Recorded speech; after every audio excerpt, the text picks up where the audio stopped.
Late morning. It's time for that morning time. Some people call it a SnobNation morning show live. Some call them Scene Snobs. It's true. It's true. I'm John Hi. Ritter in this scenario. Hi, everybody. Welcome to the SnobNation Morning Show. Good morning. What's up, buddy? How are you doing, beautiful? Looking I'm great doing this all right. morning. I don't know how. I got like an hour's worth of sleep last night. Yeah, it was a weird one for me too. I woke up at like 4 after going to bed at like 11. And I was like, what is this? Why did I wake up so early? I got home from the movie last night. Jason and I did a review for it because he had seen it around the same time. So I was like, all right, just join in. Figure Scary Snob would be good. Yeah. We got done and like we went to bed. And laying in bed, we watched Shrinking, and then my wife goes to sleep. And I was like, I'm just gonna finish my episode of Enterprise that I'm on. And 2 episodes later, I was like, all right, I'm tired. I'm going to bed. And I lay down. So I'm a big dude. Right? It gets hot doing whatever I do. Oh, I can imagine that there's a sweltering buildup on occasion. Well, for me, it gets so hot that like I don't want anything or anybody touching me. Mm-hmm. So, and my wife usually she knows that. But here's the thing: secretly in my head, I'm always hoping like, oh, maybe she'll cut up behind me. It's such a great feeling, and she never does. Mm-hmm. I always build it up in my head, and it's a letdown later. And I'm well aware of those in my life. Yeah. Well, last night I don't know what was going on, but I guess she decided to cuddle up behind me. Uh-huh. And it was just last night.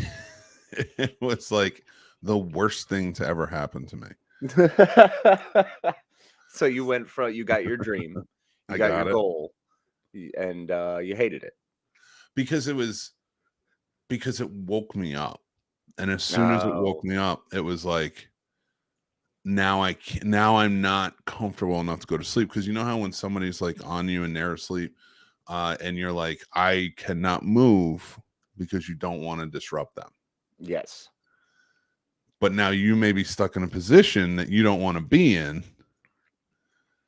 And you're like trying to go to sleep. And I'm like, in every passing minute, I'm like, I have a show tomorrow. Well, and that's also just as bad as like when your arm gets pinned in an uncomfortable position and you wind up losing it. And I'm surprised I don't have I probably have nerve damage from that exact situation when you put yourself in a position where you're like, all right, you're going to be like all cuddled up and cool and it's nice and sweet. But then you wake up and it's like arm is pinned. This arm you're trying to just use as some sort of free motion thing to put somewhere comfortable, because wherever you go it keeps like blood loss and circulation is getting cut off. So yeah that's legit, man. Not big in sharing beds anymore as I get older. I don't mind that so much. It's not a bad feeling, and if I had been in the right position it would have been fun, but I wasn't, and it was almost like she was like latching on to me in that sweet loving way that you want from the person that you're with. Yes, absolutely. Yeah, but I think it also became like, all right, now I'm uncomfortable, so like my brain is like, you're never going to be able to fall asleep, and now I'm worried that like, am I gonna like, what's gonna happen? So like, that's like, am I gonna make the show tomorrow? Am I just not gonna sleep? So now anxiety sets in, and you're automatically like, so you're already going from this euphoric sense when you feel those hands wrap around you and you're like, oh, like, this is happening, this is amazing, and how happy and excited you feel and how good. So you're Twitter pated and jazzed up from that, and then I can just see it 5 minutes later your brain going, oh no. Yeah, 100%. Like, oh no, I'm never gonna be able to sleep. And like, so I just stayed like that for like an hour, and I'm like, I'm up. It's an hour. Like, I'm up. It's like 1:30 in the morning. I have a show. I have to be up at 6. I'm like, what's gonna happen? And I'm like, I'm not. So like, at one point, and I feel bad. I was like, babe, you gotta roll over. You gotta roll over. I gotta go to the bathroom. I didn't have to go to the bathroom at that moment, but I Good way to desperately break the lock. Yeah. Yeah, I just needed that. And I'm like, I was like, here's the problem. I love it, but I'm never gonna get this again. This is never Well, gonna happen for me. once you've ruined it, once you've blown up the spot, it's not happening again. Oh, yeah, I screwed myself over for life. Yes. Unfortunately. You've set the new precedent now. Dude, and I still stayed up. Like the minutes were just counting down, and it seemed like they were going so fast. And it got to like 4 a.m. and I'm like, I just need to close my eyes and hope I can get at least 2 hours of sleep. And I got maybe an hour and 15 minutes. Oh gosh, bro. So I am hurt. And as you know, we were talking about it. Like my wife needs to go out of town today, and she's gonna be out of town until late tomorrow night. And so I have the kids, and which is fine, and we're gonna have a great time. But I'm like, I have the kids on like 1 hour of sleep. So full daddy daycare. They're getting the full effect of I love you, let's play, woohoo, oh yeah. And like they'll listen and they're good, and they can, if I really needed to like take a nap or something, they'll entertain themselves. They're at that age, and it's good. But I try not to be my dad where it's like, I'm just gonna sleep on the couch, and if I hear anything, I will burn your world to the ground. That's how it always felt. And that's how he always made you feel. So we were always trying to be as quiet. I remember one time, I'm gone. Yes, let's go. I remember one time, and now to his credit, and I don't give him a lot, but to his credit, it was in between. He got off early from one job, and like he came home to sleep because he had worked the other job the night before, and he had to go back that night. So he was sleeping, and some kids were outside setting off like fireworks or something outside of our house. And we were sitting there watching TV. We didn't do anything, but they were like messing around, and they were like, oh, like just trying, not messing with us like to pick on us, but like maybe they'll come out like if we were setting off fireworks or something. Yeah, something silly. And we weren't moving because we knew he was tired. And that thing went off. And I remember he got up and he was pissed. And after he chased those kids away, he blamed us for it. And I'm like, we didn't do anything. So pissed. That's amazing. Yeah, I mean, I'd be pissed too. Not being accused. J'accuse? It wasn't even you guys. What the hell?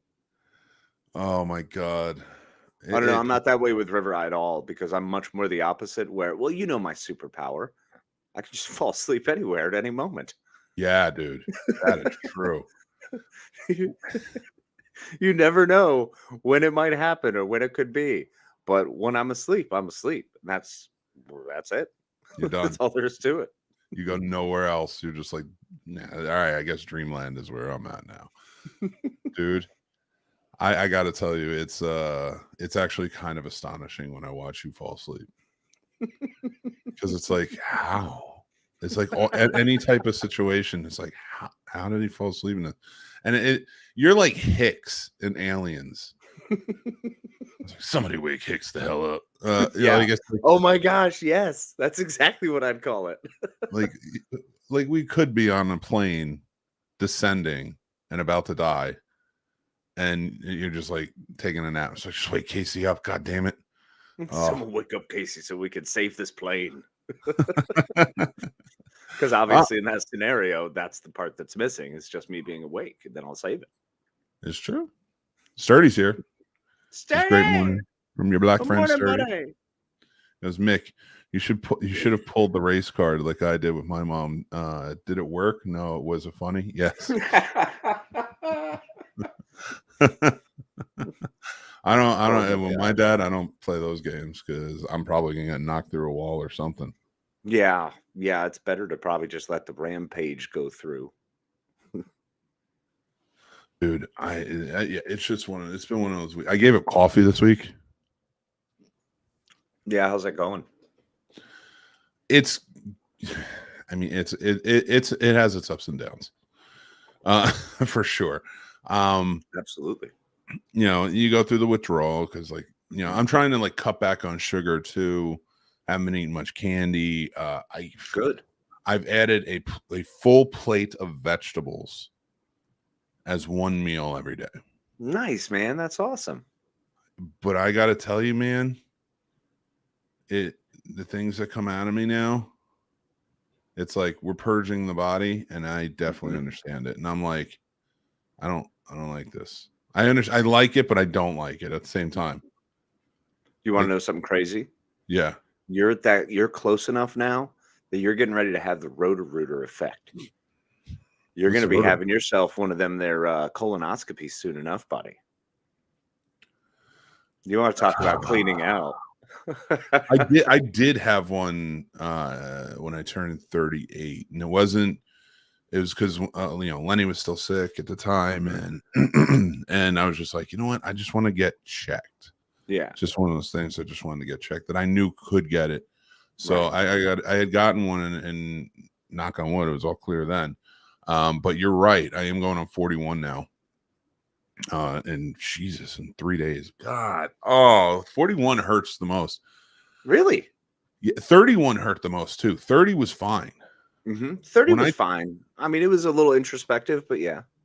Yeah, when I hit 30, I was like, you know what? My 20s are gone, but I'm 30. But then 31 hit, and like a depression came, and I was like, oh, I got to deal with this. God, this sucks. And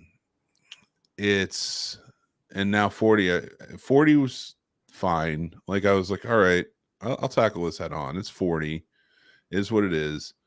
Yeah.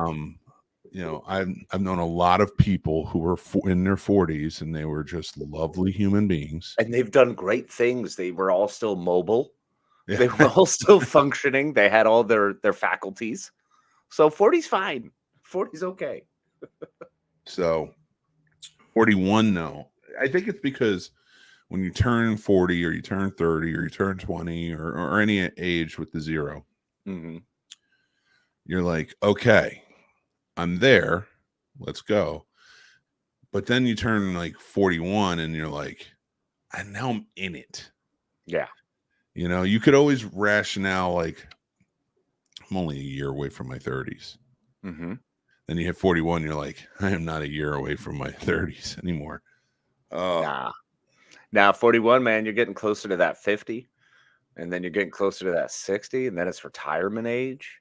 Oh my God. And then, you know, you got to start thinking about what's your future going to be. Are you going to need to be in a home? Or your kid's going to take care of you? It's all very exciting. I just can't wait to race to 82, where I can just, my dream is to just sit on a porch and play checkers. That's it. That's fair. But in fairness, at 21, you were ready. That's valid. Yeah, no, that's totally fair. Well, back then I wanted to play chess because I thought I was a smart kid. Now I just want to play with other people. So checkers is an option. I love checkers too. Yeah, it's got to be on the board has to sit on a barrel. Absolutely, a pickle barrel, and we both need a big old rocking chair out front, and that's it. We could start that next week. I'm down. I'm 100. The SnobNation morning show is just us playing checkers. Actually, you know what? First beautiful morning, we should set that up. That would be fun. Yeah, a really nice morning where we just set up outside and do the morning drive live from the outside. I'd be down. I could do that. That would be a lot of fun. We'd have my like kids in the background like banging on the door like, "Hi guys," but it'd be like it'd be like the Today Show. Yeah, it's exactly what it'd be. We could go out to our field reporter and just start interviewing the kids as they're out there. Hey, so where you come from? Is it your birthday?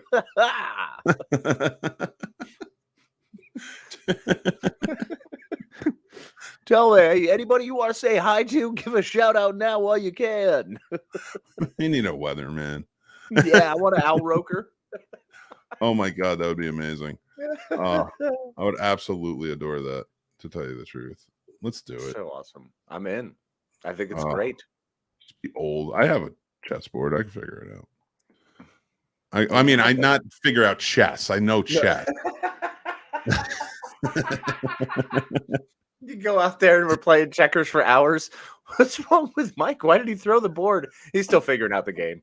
It's okay. Let's go play it like it's chess. Exactly. I just got it mixed up. It's like, why are they round? How come you stacked yours on top of it? Don't you swap it for another player? Casey's just pissed at me because he's like, you dickhead, I said checkers. Meanwhile, you're like, all right, so this is my bishop, so it goes all the way across. And takes out 3 of yours just because it feels right.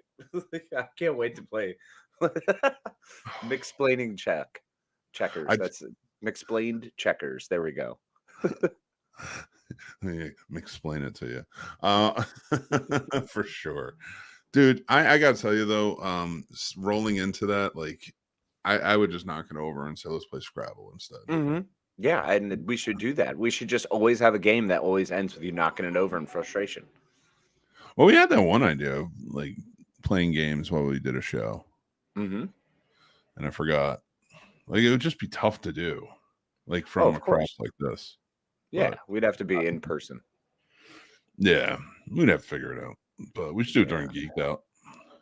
Exactly. I love that idea. Oh my gosh. Yes. Dude, Lauren Bobert's going to be a grandma. Yeah. Well, she's 36. You know, that's grandma age.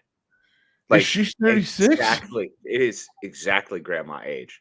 Yeah. Her 18-year-old son, whom she dropped out of high school to have, is now dropping out of high school with his new baby. Oh my, dude. That hurts a little bit that she is 5 years younger than me. Yeah.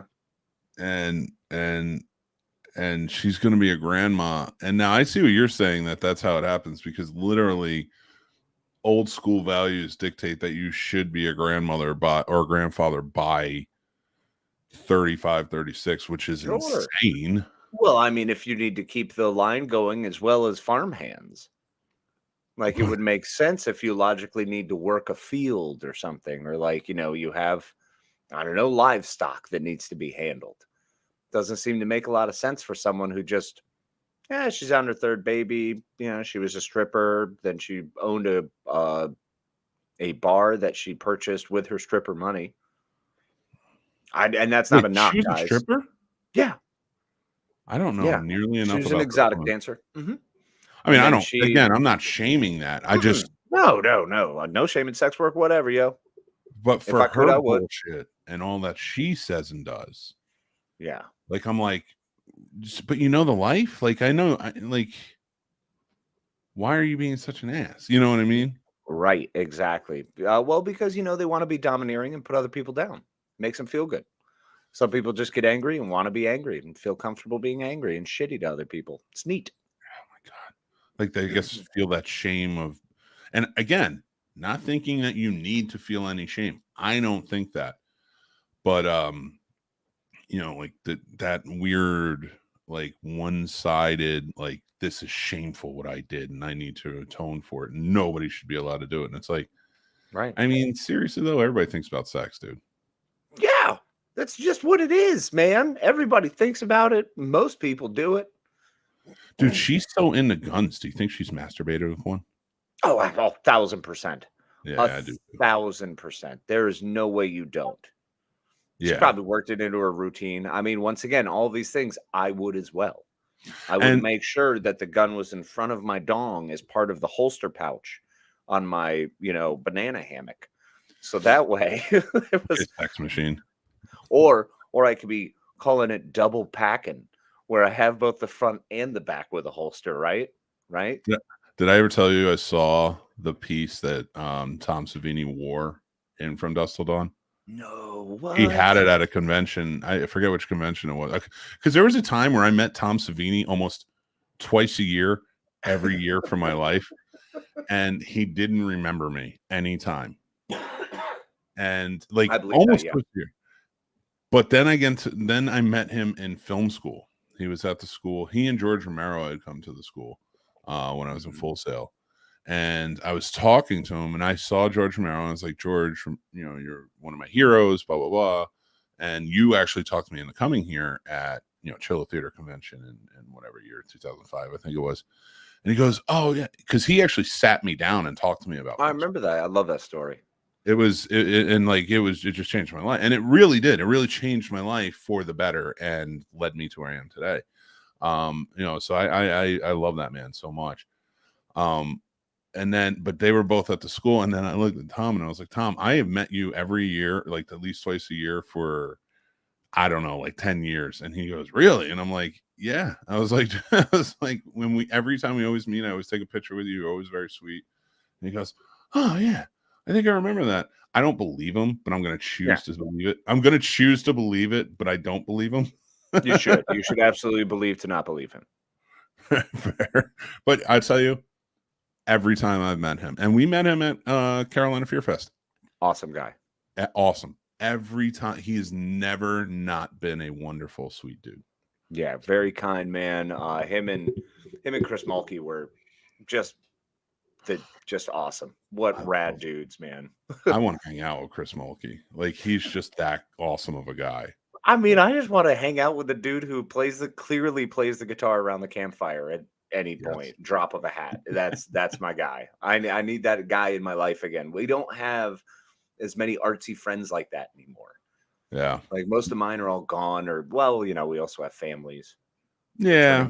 We're turning that magical age as we round third base into the home stretch. What are you talking about? If we're sitting by the fire, I'm playing the guitar. And I'm going to play my protest song and along with the rest of my album. Music to my ears. When Mick Manhattan makes an album, it's just going to be amazing. And it's me trying to sing "Take Me Home." All of it is just you.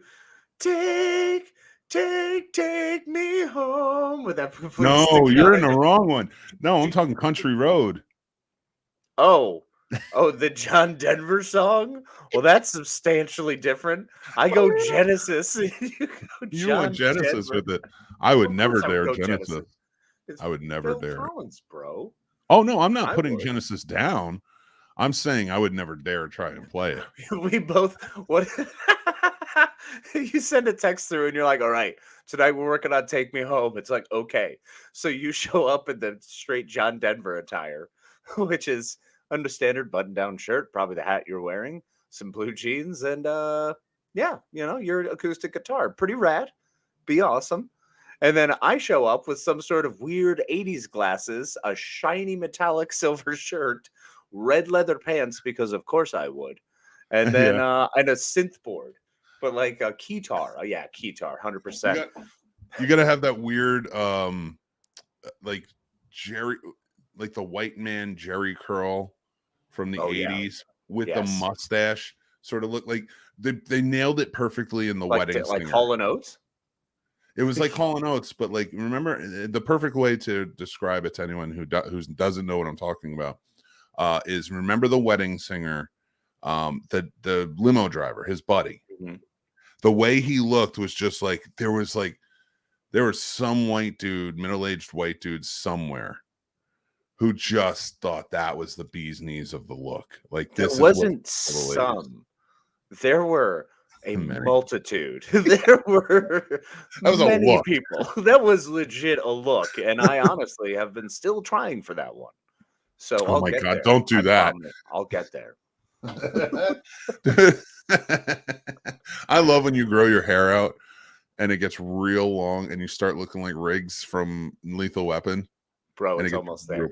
Dude. But now it's doing that thing where it's like stuck out because it hasn't decided to fall at all yet. So it's all the way out to here. I was like yesterday morning because I crashed at work. So I wake up and I'm just like, and kind of tussling my hair as I get up, and I walk over to the bathroom and I start washing and brushing my teeth, and I look up and I was like, whoa. And it was like huge. Yeah, it's getting big. It's getting big. This cap is doing a lot of work right now. I'll never forget the time it was growing and it looked just like Riggs. And I remember It was like, dude, you look like Riggs. And Casey, myself, and another guy we did Mystery Elephant with all used to go. This guy Billy used to go laser tag like Friday nights, and it was literally just 3 grown men playing with a lot of younger people. Training. Wasn't kids, but like we were training. We were like the officers to those kids. All right. I like to think that we gave and imparted some wisdom into those children's lives that they carry with to this day. Go sit down, you little sad sack. Get out of here! You stop crying. Dust it off. Get over yourself. So we'd be, and then when the little kids hit you, you just turn around and scream at them and be like, "Cheater! How dare you! Do you know who I am?" And it would be so weird because it would be like a bunch of young teenagers, some 20-year-olds, and then us, and we were like locked and loaded, like. Yeah, all right. This is like aliens. We're gonna murder you. We took it so serious, and we would absolutely smoke, especially the teenagers. Well, there were those 2 kids who randomly just kept following me that one game, who were just like, "We'll do whatever you do." And I was like, "Yeah, you had your own unit at one point." I did. I had a whole unit, man. It was great. I had a team, brother. It was awesome. And I'm sitting over in the corner. Bravo, move, move, move. You, meanwhile, are trying to hide behind a pillar that's half your size. Well, I figured if I just hid the vest, I'd be all right. And you did. It worked. Dude, it was so. But your hair was growing. I was like, you look just like Riggs. So the idea came. I'll dress as Murtaugh. No blackface. No blackface. Now it was just a fake mustache. It wasn't even. It wasn't even. I shaved a mustache into my face. I just put a fake mustache on. I think I shaved my face and put a mustache on. You did. And I wore like a suit, like shirt, tie, the whole 9, except I took the jacket off, like rolled up the sleeves like I was just a cop at work. And it looked nothing like Murtaugh. Do your Murtaugh impression. Do your Murtaugh impression. Riggs, I'm here for you, Riggs. And come on, Roach, let's go. No worries, Roach. Our whole purpose was for me to recite the line. Well, not just me, you and me, but like you'd lay down in the middle, just the middle of laser tag. The middle of laser tag. Didn't matter if we were dead or what. And I'd run up and we would do the whole end sequence to Lethal Weapon 2. Oh God. He always Rich Roach. So Casey had the perfect hair for it, and he put the flannel on with the thermal under, and like it looked legit. But his at the time girlfriend made him cut his hair because it was getting so long she didn't like it, and it was like the day before we had planned to go and do this. And Casey runs out and gets a mullet wig, and I was so mad because I'm like, we were a day away. It was almost like I'm complaining about retirement and something. It happened. Was. Well, that's why it fits so well. Because you're like, I'll live one more day, Riggs. I'll live one more day. And I wasn't mad at you. I was mad at her. I was like, I know. Why would you do this? We had a plan. And we still did it. You put the wig on and we did it. But and remember after that, I think that was the last time we ever played laser tag. It was. In that situation. I forget what happened. We didn't even get in trouble. Like nobody cared. Like they just people loved us. The floor. It was a blast. Well, I mean, I loved us watching us through the eyes of other people. So I like to think we were incredible. But who really knows? In the end, we were probably just crazy people holding each other in the middle.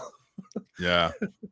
That's the next one we need to do is aliens or Starship Troopers. We haven't done any Starship. You know what to do, Rico. Oh my God! Yes. Check. That way I can just shave my head and put on a cyber arm, and I'm good. Let's go. Damn it! Who would I be? I got to be somebody. Johnny Rico.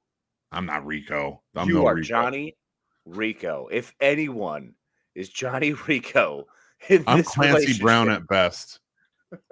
That's Zim? it. Really, you're giving yourself Zim? Yeah. Bullcorn. He was awesome in that movie. That's Private Zim. I do love Clancy Brown and everything, man. Yep. It's so enjoyable. Like he played in the newest season of Dexter. He played like a murderer of women, right? Okay, yeah, I still can't wait to see it. He was really good in it. I didn't love the season, But he was good in it. But off of that, he was like this rich guy in the town who just like kind of took care of everyone. He was like a really nice guy, but like he had this thing where he liked to murder women. And I'm not justifying that. I realized it sounded like that. That sounded exactly like it. Like, what? I don't see what the big deal is. He just occasionally kill a few women. I mean, he's a Whatever. philanthropist. I mean, every once in a while, a transient comes by and Philanthropist, philanderer, philanderizing on occasion. I get it. It's cool. And then a little bit of murder and mayhem. Because even that, like in the show, like when he would like trap them in like this room, and it was like a nice room, and he would like feed them, and he would take care. Like it wasn't like a sexual thing for him. It was like he just target practice, and it was bad. Don't get me wrong, but I'm like the fact that you seem to be justifying and then immediately having to catch yourself is so funny. I'm only justifying it on a TV show. I'm not justifying it in life. No, of course not. But and by the way, in case anyone needs to hear this, don't murder people. Yeah, don't do that. Don't do that. But I'm rationalizing for the TV show because I'm like, but high and mighty Dexter's on his high horse of like, I've got to try and stop this. And it's like, do you though? You? Like, I get the cops. I get the cops trying to stop this. And if he gets caught by the cops, I get it. But really, Dexter? And why can't Dexter just do the things to set him up? Here's my thing that I've always thought is Dexter's that smart and that functionally capable. He just, like, I get he enjoys the kill. Yeah. And that's kind of his messed up thing. But I don't know. I lost the thought. I just don't. Yeah, sorry, go ahead. Sorry, I just don't think that Dexter is as functionally cool as we make him out to be. But I think that's why I like the first 4 seasons of that show so much. Because they were good. They were really good, but the first 4 is like, all right, I'm accepting the fact that his father warped him into this, and then he just stuck with it because he does have that desire. So I'm taking that. And the people, like the main killers that he ends up killing in the first 4 seasons, definitely have it coming. They're definitely horrible people. Yeah. So 100%. But then I mean, the 5th season wasn't terrible. Jimmy Smits. No, that was the 3rd season. Was it? Yeah. So the first season was the Ice Truck Killer. The second season is when they bring in Lundy, and I forget the killer he's chasing in the second season. Yeah, so do I. But I remember enjoying it. Oh no! That's when he and Rita break up. He starts hooking up with that really hot brunette woman that he meets in during his meetings, his addiction meetings. Oh yeah, that's right. Lila. Addiction season. Lila, thank you. He kills her. She's not the main bad guy though. There's another one. I can't. But like that was like one of the big storylines because she killed Dokes. Okay. Oh, that's right. That's what it was. That's what it was. Thank you for reminding me. Then the 3rd season, he becomes friends with Jimmy Smits, who's like the mayor or something like that in Miami. And then he gets into it and wants to be a killer. And then he ends up having to kill him, but he sets him up with another season. Like it was pretty good how they did it. I liked it. And a lot of people didn't like that season. I was like, but I like where this is going. I was one who was not a huge fan of that season. I will say it was a little boring. And especially when you followed up with the Trinity Killer, bro. True. The 1st, 2nd, and 4th season. The 4th season is one of the best seasons of television in general. Concur. Yeah. So when you have that as your 4th season, and you had such a strong 1st and 2nd, I get why people were like, 3rd's just like, but the 3rd is miles better than anything after the 4th season. I mean, I don't know, because the Colin Hanks season wasn't too bad. Oh, I hated that whole religious thing, and then Deb finding out. Yeah, it was so like, I'm like, you could have really done this up with a religious killer. See, the thing is, the Deb finding out was the part that did kill it for me, because Deb, that was the point when her relationship changed and they got weird. I didn't like it. They had to, because they got married in real life and divorced like 6 months later, and they like did not want to be in the same room with each other. Yeah, that's right. Yep. And they ruined it. They ruined it. And I remember seeing them, hearing they were dating, and I was like, this show's done. Yeah, exactly. Yep. Already sucks, and it's done. Like, you're just going to ruin it. And then they made the love story between the two of them, and I'm like, it was his brother. I and know. Sister, what are you doing? That is sick. You are sick in the head. Why would you come up with that? I'm not saying I'm mad or anything, but I really hate everybody for that. Yeah, because it was horrifying. I will say, I do want to pitch this for our buddy Sturdy tomorrow night on Popcorn and Pints. They're doing a live Packy chip. It's like the one chip challenge. I got you, brother. That was a good Your one. gassiness is going. I got you. Yeah, but you did a better voice anyway, so I'm glad. Fair enough. Jason Taylor's here. Good morning, Jason. A pleasure to see you, my friend. How are you? Wonderful, wonderful. And then who else we got? He says he's thinking about sex right now and steak. Yeah, that's 90% of my life. Yeah. It really. And now I want a steak because I'm already thinking about sex. Like steak and eggs. I mean, I'm always thinking about sex. It's just. Oh, I can't wait for farmhouse. Ooh, I know we're going to Pam's soon, bro. Yeah, we are 2 months away from Pam's. Woo! Kim called us some cuties. Hi, Kim. Hey, what's up, Kim? That's my aunt. She is actually.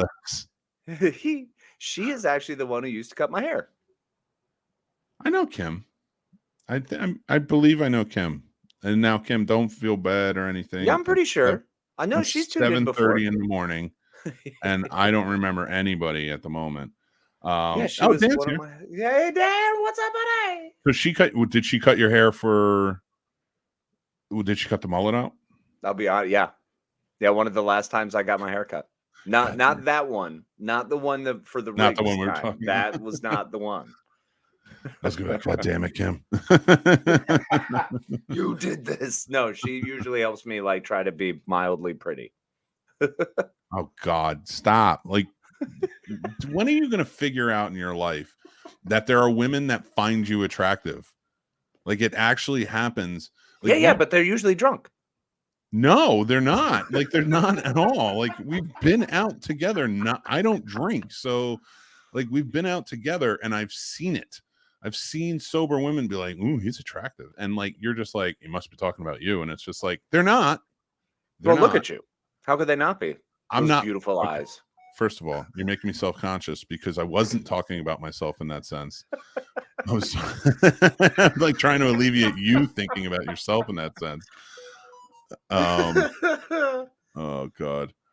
He is someone I gotta meet. Yeah, dude, Sturdy, you'd have a really good interview, I bet, with him. Savini. It would be fun.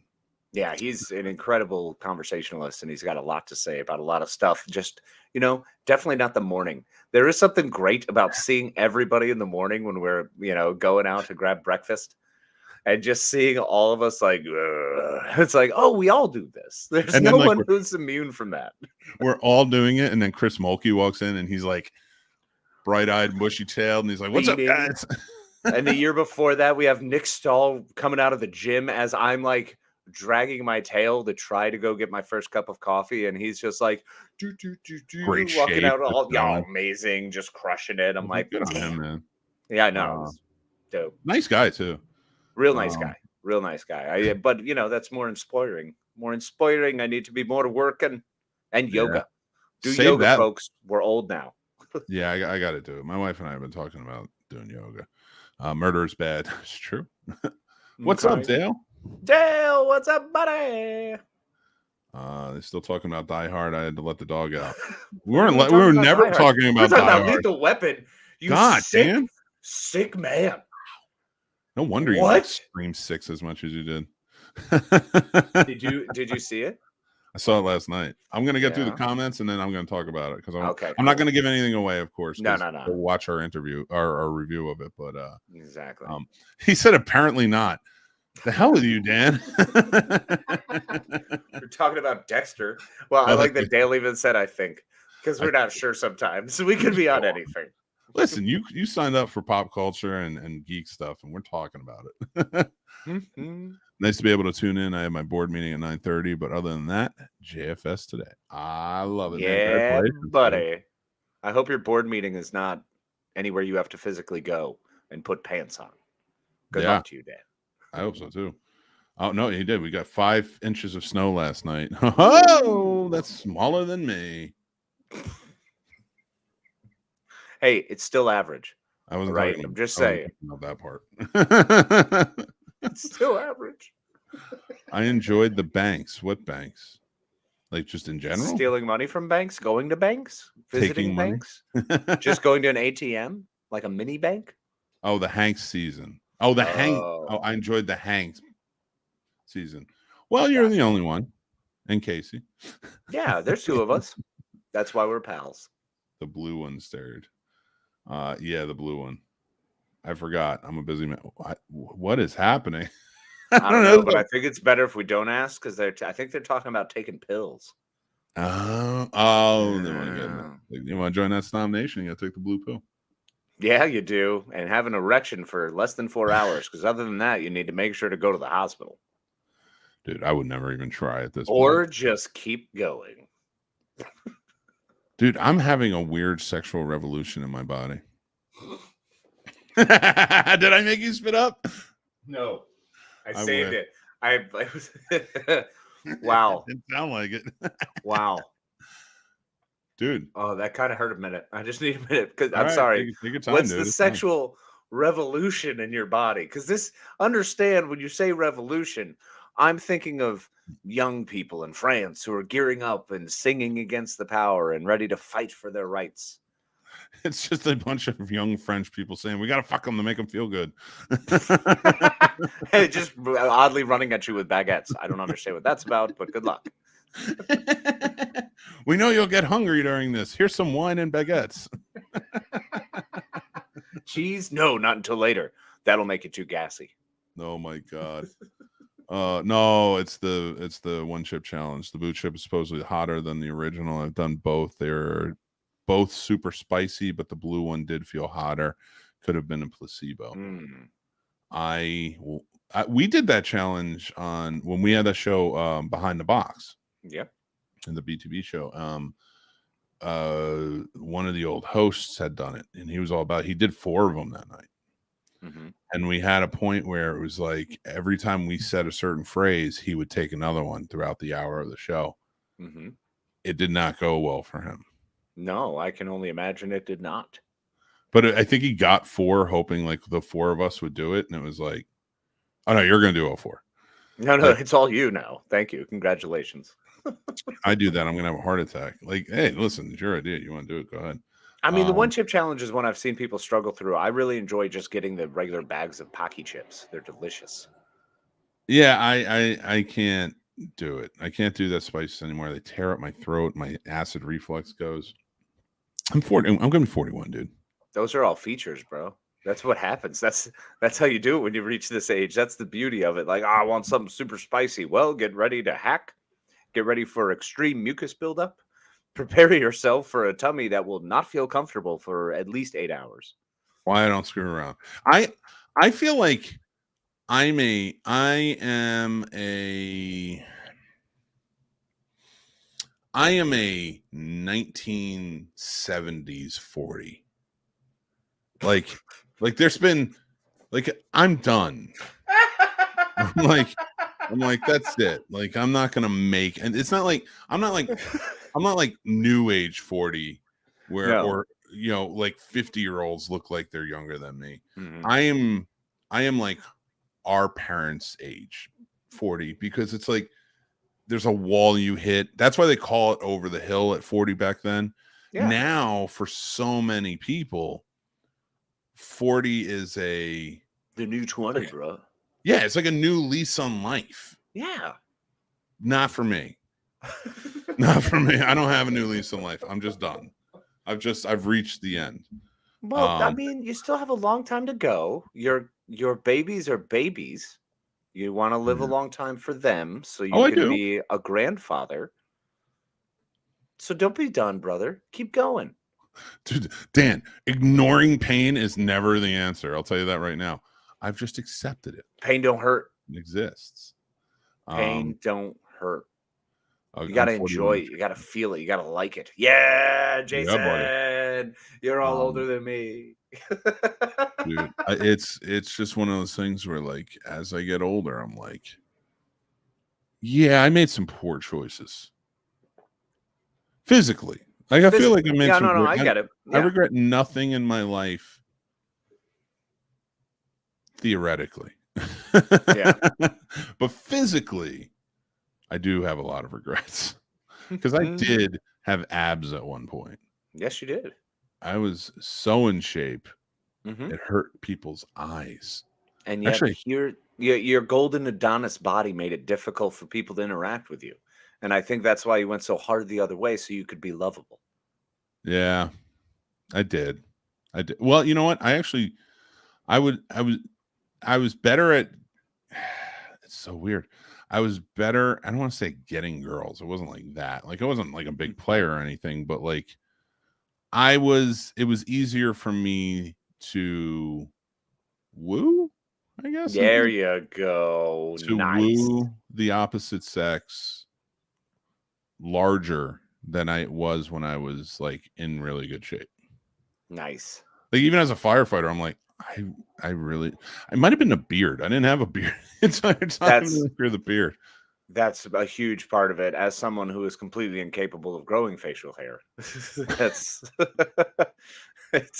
I could see where that's probably something I'm missing out on. There's nothing worse than going on dating sites and people are like, we like dad bods and beards preferred. And I'm like, God, swipe. Send them my way. Says the married man, I'm so sure. I'm starting a new dating show for heavyset guys with beards. I'd be the perfect host. Daniel just brought up something wonderful. First of all, screw you for only being 40. And Sturdy, you're only going to be 38. I don't like any of this anymore. Things just changed and took a bad turn. I wasn't ready. I wasn't ready. The best thing I heard all day was that Jason's turning 41 too. Because I was like, I'm not alone. You're not alone. You can commiserate together. I was like, at least some of the others, one of the other snobs is going to be in their 40s. You old biddies will be able to talk about that. I want to see a Casey must. No, you don't. It's really bad. It's so like I was actually going through the pictures of myself. I found an old picture of me with a mustache accidentally and went, oh, why did I think that was like, I mean, I knew exactly how terrible it was. And it's the effort you have to put in because those first couple months are really hard. Trying to grow facial hair. When Casey has a mustache and he, like, whether he has long hair, full cut, whatever, it's better when he has at least like a cut, like a fresh cut. Kim can attest. Talk to us in the comments, Kim. Tell us. But there's this element to it that, like, as soon as that mustache comes out, it's almost like a windowless van drops in front of him. It's true. Like, this is what you drive now. I get free candy signs suddenly out of nowhere. In mid-conversation with Mike, I'll just be like, do you like bikes? Jesus. I have some hard candy. Would you like some hard candy? It's terrible. I got some waves in my pockets. He puts me in the van, though. It's only me that he kidnaps every time. Yeah, exactly. Oh, no, it's all for you. It's all for you, Damien. I did that last night, too. I forget what it was. Like, I was sitting at the desk, and I think I was waiting to do the review before I got signed on with Jason. And, like, I said something to my wife, and she was working. She goes, what'd you say? I was like, it's all for you, Damien. I don't know why I went there. It always feels right. For one of the movies that I like the least out of the entirety of the horror genre classic, because I do. I think The Omen is good once or twice. It's a good viewing. It is. It's very boring. And it's boring. Like, it's got really intriguing parts. Like, that's it. Like, there's scenes that you're like, oh, this is cool. And then it's boring for like 20 minutes. You have the cemetery scene with the hellhounds is probably the most riveting scene in that entire movie. And it's where Gregory Peck definitely acts the most. And then after that... Oh, no, I like the scene where the priest is running from the storm. And he almost gets to that was a good one, too. That was a good one. I forgot about that scene. Okay. Yep. Do you know who plays the priest in it? No, I don't remember. Patrick Troughton, the second Doctor. That's right. Yeah. That's right. That's like his other big thing. Yeah, I love that movie. Oh, Dale's going to be 43. Thank God. I know. Look at that. The Daddy Dale, the double D. You can't be as pretty as you are and have that great of a voice and be younger than us. I'm sorry, dude. You got at some point. It's just got to be. No, he's older than us. No. I'm saying he can't have all of those qualities and be younger. Fair. No, he's got to. Well, I think seasoned, well versed, well traveled. I always liked well traveled. That's fair. I'm well traveled, and I feel like I'm a dunce. Well, I feel like well traveled for me is just a nice way to call myself a slut and get away with it. I like it. Got some miles on this old saddlebags. You ever been to the little red light district? Not that one. Not that one. The other one. No. The one in Florida. It's the one where you lay in the street and wait for the red light to turn green. You ever been to the OBT? Anybody from Orlando knows what OBT is. Terrible. Oh, it's such a den of ill repute. Oh, yeah. Orlando. Mm-hmm. What kind of candy though? You got Reese's? I'm getting in, Casey. Yeah, it's like ET in this bitch. Yeah, Reese's. Well, I see everything I like to have is small and bite sized. So Reese's, Skittles, M&Ms, all the classics. You know, makes life easily transportable. And that's why he never gets me in the van. Because I'm like, what is this tiny junk that you have? I want king size. How dare you give me one piece of this candy shell horror? And then he throws it in my face and runs away. Fair. I would do that. I started a new. Shut up, Dan. Yes, that is what is up. I agree. Around it back and shit. I gotta start doing it. Yeah, I gotta. Yeah, because the yoga thing is helping immensely. My energy's back up. I'm feeling better. I'm getting more things accomplished. And we all know depression is always created by cortisol. It builds up in your brain. And one of the only ways to burn cortisol is from working out, physical exertion. So make sure to take care of yourselves. And now that we're coming into spring, let's make sure we make this a Scene Snobs spectacular spring. I love that. And I actually, Mary and I have been talking, because the boys are getting into it more. They want to work out, and with sports coming up and stuff. And so I'm gonna go get a weight bench, some weights for my. It just makes me think about I had all this stuff and I got rid of it, and I'll tell that story in a second. You remember, but we're gonna get a new one, some dumbbells, and a long bar and such, and just free weights. I like free weights. Lift, and I'm also going to get a heavy bag, and so I can start hitting again. So I had all those weights. Yes, you did. In my garage, in my first, I used to work out with you on occasion. And then I went in one day, and it had been like a few weeks, and I was like, I need to go lift. I need to get in the garage and lift. And I pick up, and this is my nightmare. And I really think it stopped me from ever having weights. I got rid of them after this point. I went in the garage. We lived in the boondocks at that point, out in the middle of nowhere, surrounded by woods. And I picked up the dumbbell, and there was a snake wrapped around the bar. And I went like this, and I saw it kind of sticking up while it was still wrapped around. My heart stopped. I dropped the weight. Thankfully, dropped it on the snake's tail, so the snake couldn't jump at me. And I ran so far, I just ran, dude. Thank God I didn't I think at the time we did have the kids, but they were in daycare or whatever. So they weren't home, because I would have just ran. I would have just oh, they're inside. Just ran so far away. Yep. I'm not even running inside. I'm just gone. I just ran because I hate snakes. I hate them, dude. It's like Indiana Jones level hate. Maybe worse.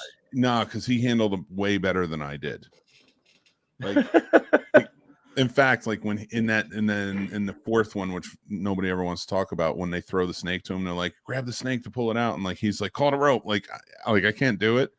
Yeah, the sci-fi movie. Yeah, I would have sunk faster. I would have started kicking my legs or whatever. I'm like, just take me. I'm done. I'm out. It doesn't matter anymore. Just I'm dead. Let's do this. It was so horrifying. I was like, I'm never working out again. This was just too, and like, it's not the dumbbells' fault, but not at all. But the fact that your rationale said, you know what I should do? Just never do the healthy good thing again. Yeah, there was a snake one time that got too close to me, so never again. Fair enough, but like, there wasn't like I saw too many snakes in that area, and we moved. I was like, I'm done. I was like, I can't live this way anymore. This is disturbing. I was like, I'm a city guy. If I see a gardener snake, which is like this long, I can deal with it because I can just run the other way, even knowing it will never hurt me. Oh yeah, I mean, wouldn't even touch it. These are the backwoods of Virginia. Get a little ring snake. I mean, well, yeah. I saw a ring snake. River and I grabbed a ring snake the other day. I don't know what the hell a ring snake is. They're this long, and they're all black with a little yellow ring around their neck, and they're just like, hey. There's too many rattlesnakes around this area for me to mess around. There's one, and that's enough. That's it. I was like, we need to be in a more populated place. Exactly. So, but I think doing it well here. I think I'm ready now. I think I can do it now. I think I can bring them back and start doing it. Because now, mind you, everybody, I did go to gyms and stuff like that. It was just like I just couldn't own anything. Well, the fun thing is now I want to actually see what it looks like because I want you and I to be the old men outside lifting weights in front of your house with our white T-shirts and bandanas on and be tough guys. We could turn it into Muscle Beach. Oh, let's get the Muscle Beach shirts. You know, those super tiny, thin ones that they used to wear? Those ridiculous ones that don't actually cover anything. And I'm not sure why you would wear those, but just because the muscles, 100%. The reason we're wearing them is not the reason they were wearing them. Is what it comes down to. Yeah, that's fair. Because like I'm not much of a Bugle Boy enthusiast, but I could see where back in the day that or the Boss. Remember those? The Hugo Boss shirts? I hated that were like 3 or 4 colors. My brother like teal and then black and white, and then they would come up and be that weird string effect all the way up and over. Oh, these things are terrible. Like Tommy Hilfiger was that was like the coveted like clothes from back in the day where I grew up. But my brother used to rock Carl Kanai all the time. No idea what that is. It was just a clothing brand. It was I would think it was more of an urban clothing brand at the time. Okay. But we grew up in an urban area. So, I mean, I get that's fair. I didn't have those things. I had hand-me-downs that were not the nice thing. I had a Vikings jersey from my uncle because I had outgrown my brothers. You know, at one point that my uncle, who was 6'8", was just like, you can have my clothes. And like, he had really nice stuff, not for teenagers. Right. Like, it was like, thinking about it then, I'm like, wow, he had really nice clothes. But as a teenager, if I wore them, I got beat up. Totally fair. Dale knows. Carl can I. Nope. See, mine was LL Bean. That was our coveted brand. Was that, and then turned into J. Crew. Well, that's because you were Banana Republic, Abercrombie. I was up there. That was everything I just listed was geared towards me. Yeah. So yeah. Well, that's what it was. Abercrombie and Fitch. I remember that. Aeropostale. I owned some clothes from American Eagle. Yeah. Abercrombie and Fitch. I didn't wear a lot, but I do remember them. You know, when it was the first and only time I spent $60 on a pair of jeans, and I was furious for like months afterwards. I was like, why would I buy these jeans? I can't believe I did this. I can successfully say that I've never purchased a $60 pair of jeans. Yeah. I've never owned and now when I say successfully, I'm not saying that people shouldn't own those. They're probably really well-worn jeans. I am so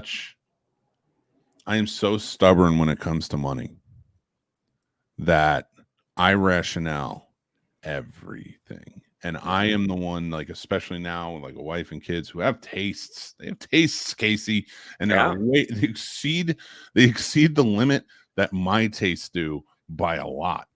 Like whenever my wife is like, will you buy stuff for yourself? I'm like, I buy pops. My pops. Speaking of which, do you want to see the pop I got you, or do you want to wait and I can give it to you later?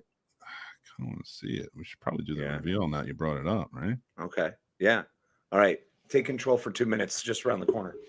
All right. I'm going. I'm going to check out some of these comments.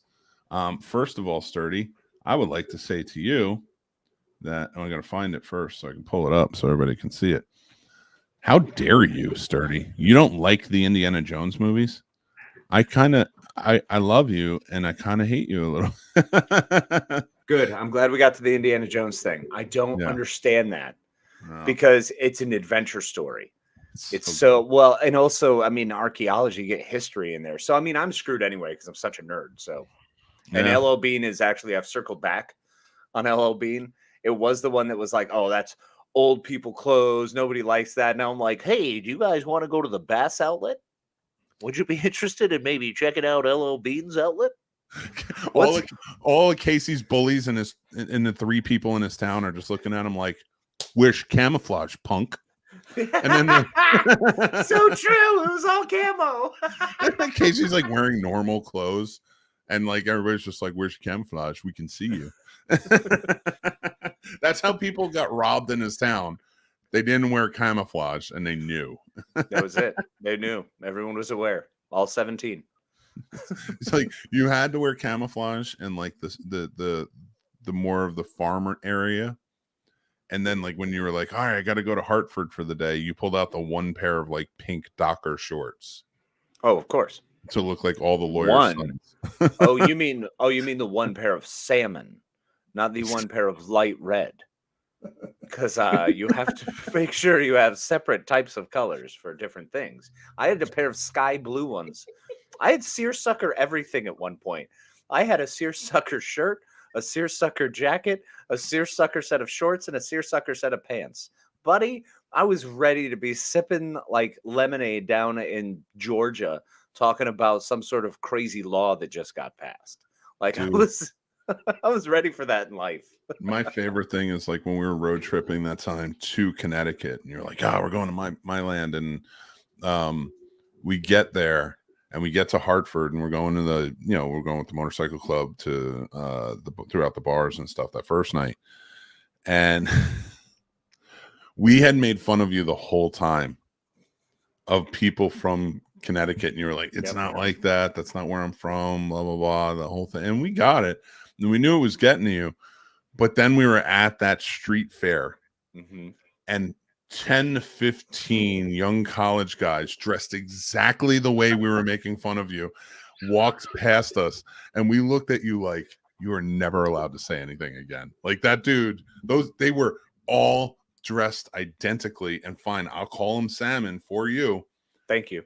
They all had salmon colored pants, and most of them had versions of.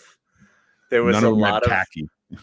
No, there were not much khaki. There was also blazers on a couple of those lads, and you'll notice that in true tradition, it was all boat shoes and no socks. They were. You ever watch The Office? Of course. You know Andy Bernard? Yes.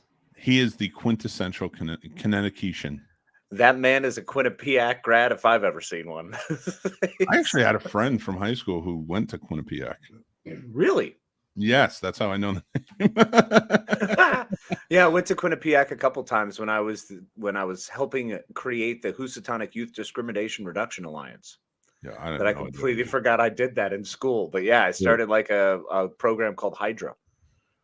I'm not even joking. I hate you so much for doing that, but I also love it so much. Yeah, and we went to different conferences and stuff about bullying and about all sorts of different random things and how to treat people and not be a dick. So clearly all that went away once I got out of school. But I mean, at least getting there. It was funny. I was a really sweet kid, and then I joined the military. Yeah. And then I became a bartender. So it just was a progressive downhill slide. I mean, it was going that way. I mean, you still clean up nice. On occasion. When I remember you to. Want to. You want exactly. To. You get it. All right. Are you ready for everyone? The rest of us. Yes, I'm ready. I want to see Okay. it. All right. Because everyone should have a friend like me. That's for you, buddy. That's coming your way. Who's Ace Levy? Oh, from Starship Troopers. Yes, sir. Very cool, dude. Thank you. Oh my Yeah, God. Wait, why would absolutely. you make yourself Ace in that scenario? I'm not making myself Ace. I could see me being an Ace. I don't know. I still see you as Johnny Rico. I don't know why. But I was definitely an Ace at one point. Just that dickhead friend and wouldn't shut up. And he was great. I was never able to be that guy. And then there was a time where I was like, obviously this is one of my favorite movies. So I related to Johnny Rico a lot. And I was like, yeah, that's who I would be. And then I realized, no, I wouldn't. He was a rich kid smartass who just kind of fumbled his way forward and stumbled into success, which I didn't want to be. But the moment I said those words, I realized I think I am. So I am the Johnny Rico I didn't want to be because I loved Ace so much. I loved Ace and Seth Gillam's character. They were both good friends. Like they were just friends. Yeah, like that's the thing I liked about that movie was when he gets into the infantry, they were all just friends. Like you would think like there was some adversity and training and stuff like that, which you get. But they played it really well because by the time they're in it, like they all care about each other. They're all there for each other. And whereas like you watch a lot of other military movies and it's not always the case. Right. I like that about Heartbreak Ridge too. Like everybody in that unit, the recon unit, they were friends. They liked each other. They served together. Well, it's all about that training. That's how it is. When you go through that kind of training, you become that. And yes, we have infighting. As someone who did it, I can tell you there's absolutely points where you look at the guy across you and say, hey, tighten the fuck up, pull your stuff together. But that at the same token, no one else is allowed to say that. No one from the outside, certainly not, will not speak to my people that way. Like, nah. So that it was kind of cool to see that portrayed well. Yeah. And I think there's a couple movies that have done that. Heartbreak Ridge, Starship Troopers. There's a multitude we could go through. Top Gun does that in a way. Yeah, they do. Yeah, I like that they do that really well, actually. And pulling that off, like, and I like that because, like I said, I would say the majority of military movies, it isn't always like that. The infighting is always like you come back around, you see that guy is still kind of a dick, but and he always is. There's no level of respect you get to, but there are like you can name quite a few where they actually did that and it worked. Like you hate Iceman in Top Gun, but he's not wrong. At no point is he ever wrong. And he is as good as he's saying he is. And then you watch Maverick and you see Hangman and it's the same thing. And it's like, but by this point, you're like, you're so used to like Iceman was right over 30 years. You're like, yeah, nah, Hangman's probably right. He is the man. Like he is the best.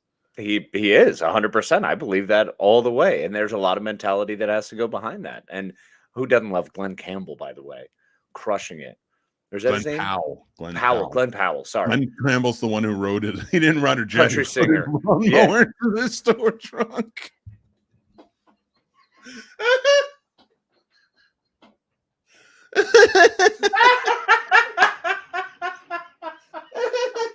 I forgot all about that.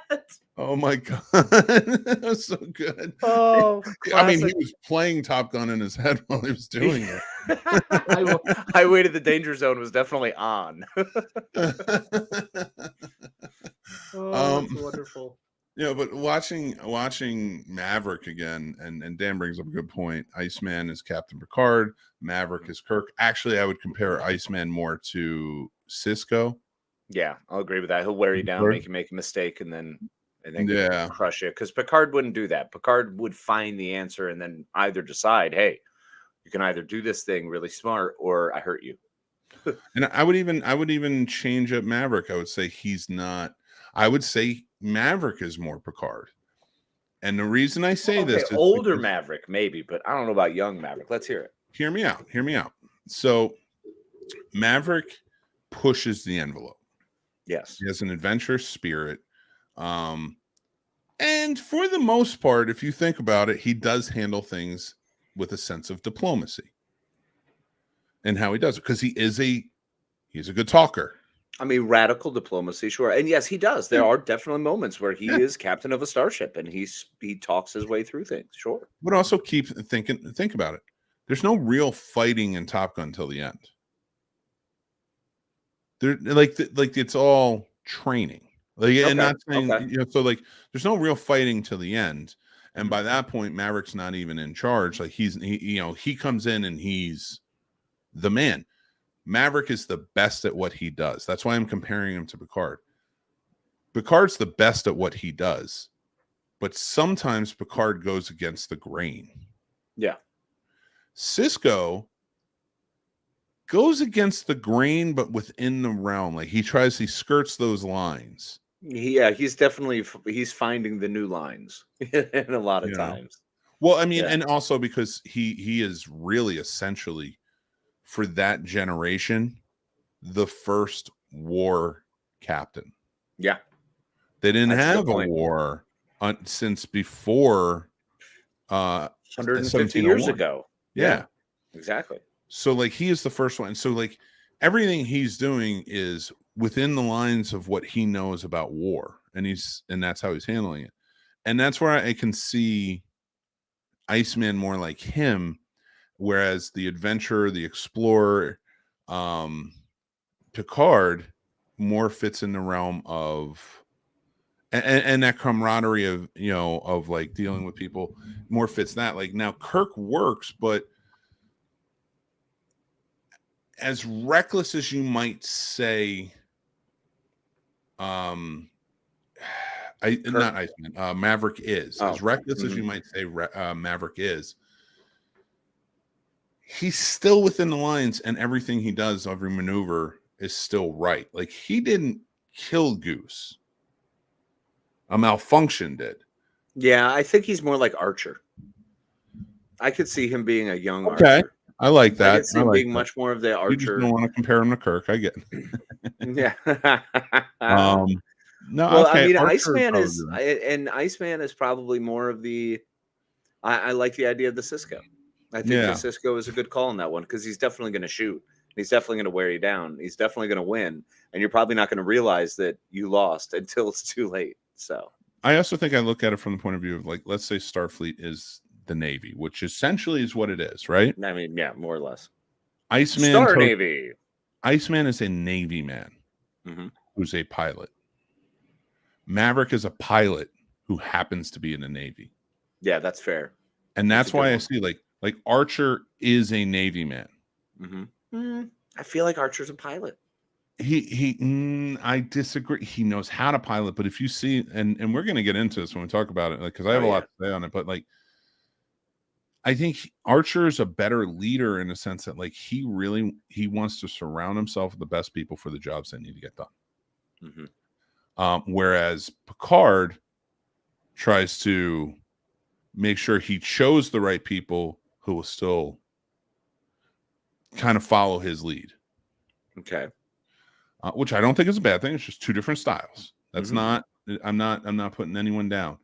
And whereas Sisko was kind of like had a lot of his crew shoehorned onto him, like this is your crew, this is what you have to deal with, and he made the best of it, and he made a family out of them. Yeah, that's fair. I mean, he legitimately, much like Janeway, got stuck with having to smash two crews together. His being the Bajoran militia in Starfleet, and Janeway's being the Maquis in Starfleet. Yeah, and coming to that enlightenment even at the end with DS9 and stuff, and where he went, it made sense because he was hardened by the Battle of Wolf 359, yeah, and so going back into this war with the changelings and everyone else and the Kardashians and such, that's why I compare him to like an Iceman. Like it seems like I'm a Navy man, this is what I'm going to do, so everything I choose up there in my plane is based on what the Navy wants me to do and how they want me to do it. That's true. Yeah. Whereas Maverick is he's just the best at doing it the Navy way. Yeah. But Maverick is the better pilot because he's willing to trust his instincts and he's the more talented in it. And I think that's where I go with it with Picard. Picard is considered the greatest captain not because he follows every rule to every letter. Like he does. Like he knows the book and he respects it and he respects Starfleet. But he knows when things are starting to mess up, he can trust his instincts more. Truth. And I don't think that about any other captain. Then Picard. Like even Kirk is like more reckless. Kirk is reckless when it comes to the no-win scenario thing. I'll find a way. You know, it's usually a kind of absurd manner thing that comes out. What were we gonna say about Archer? Archer, same. I think Archer is really reckless in a lot of things because there aren't the rules in place. Now, I understand that he is the one that really kind of bestows those rules after doing this, and I love that element of the show. But he is reckless in a lot of things. He does not stop and think before he acts. He goes based on his views of how things work as a human. Yep, very true. And it causes some problems. So, like, there's that reckless nature of it. Janeway, she follows the letter, but I think she's just very trusting in her. Like, whereas Picard, he loved his crew, he trusted his crew to work together, things like that. But it took a while to get there. And so that was a learning experience that we got to witness, which was cool. Whereas Janeway is like more so. Like Starfleet's supposed to work together. That's how it is. So, yeah, absolutely. No, that's one of the reasons you can see why she got promoted to Admiral over Picard. And also, Picard was Locutus. He's never gonna make a really high rank until much later, which we find out in Picard, you know, now, obviously the TV show. But there was a reason he was a captain for an exceptionally long time. And other people are making Admiral left and right. It's like, yeah, you were Locutus, bro. You helped wipe out in one of the largest battles in Starfleet history, wipe out most of Starfleet at that time. So yeah, that's true. Problematic. Did you watch the latest episode? I did. So, like, because I was really like, okay. So here's the funny thing: the guy who plays the captain and the Titan in this new series, yes, Shaw. I love him. I met him. I met him at a bookstore. I met a lot of celebrities at bookstores in LA. I was in a bookstore in Burbank. And I forget what I was getting, and he was there, and I recognized him from Supernatural. Ah, nice. Because he had a great episode where he played.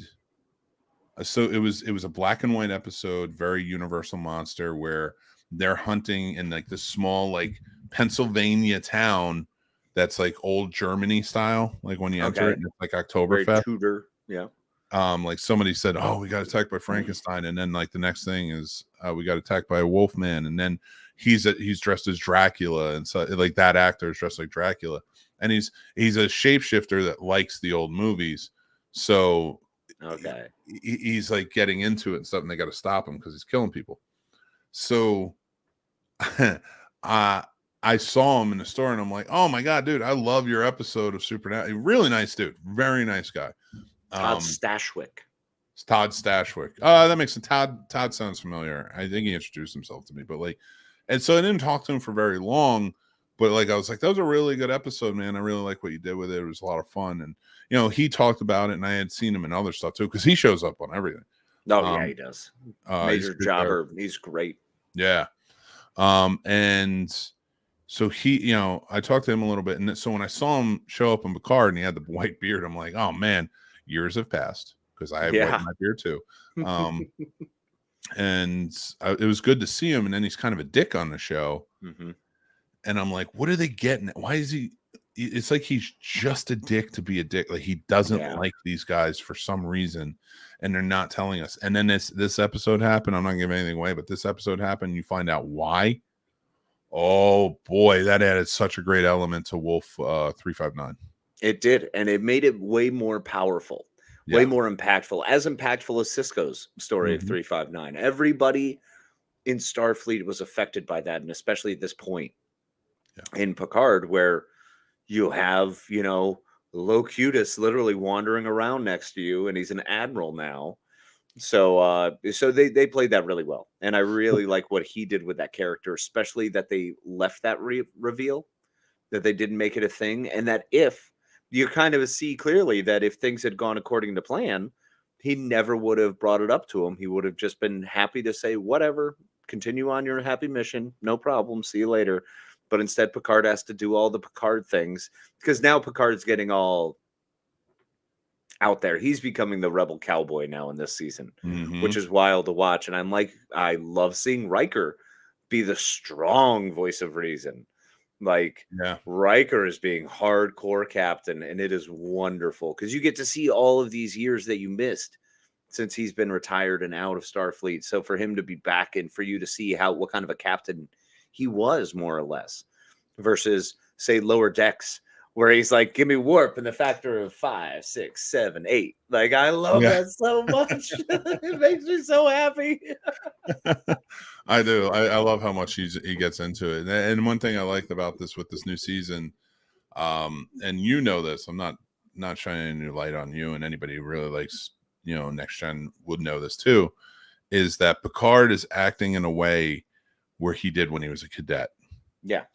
Or just not even a cadet, but where he was just young, where he was a little more, like you said, he's a little more reckless, a little more adventurous, a little more like push the envelope, don't just stand there, and then you see that like when he became a captain after the Stargazer and that whole tragedy, that changed him in such a way where he's like, I have to be by the book, I have to do this, I cannot be reckless because I have a crew, and it made sense.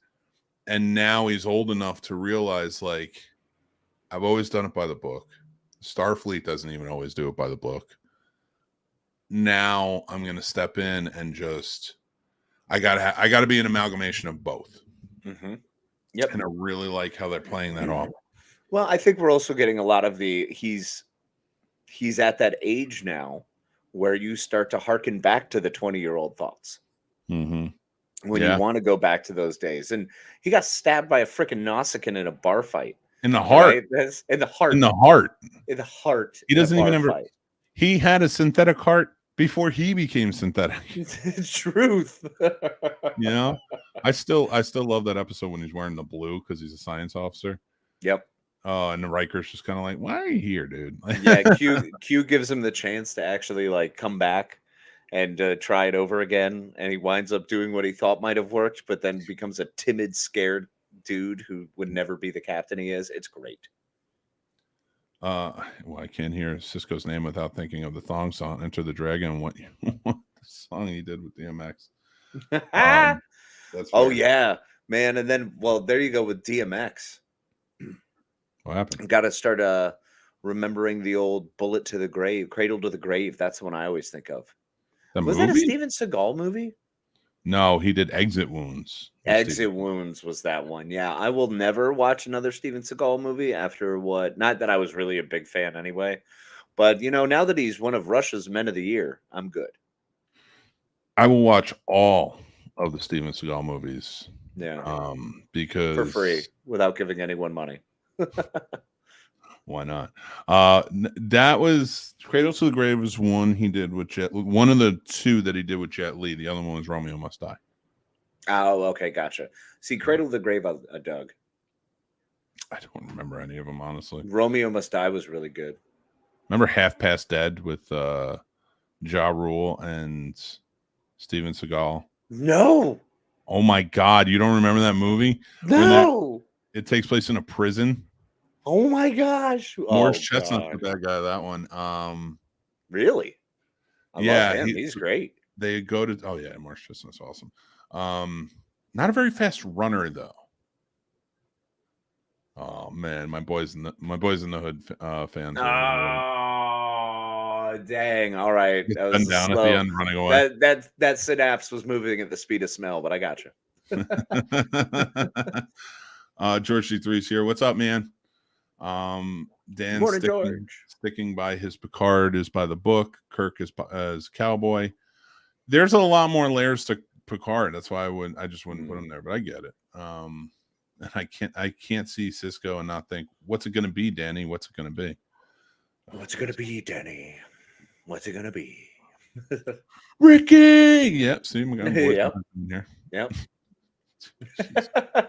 I think my favorite part is now the physics of bullets work in that. Did every single one hit him in the back? Because Cuba Gooding Jr.'s character was standing like in front of him. Mm-hmm. And if you know anything about bullets, they don't stop unless they hit Well, someone.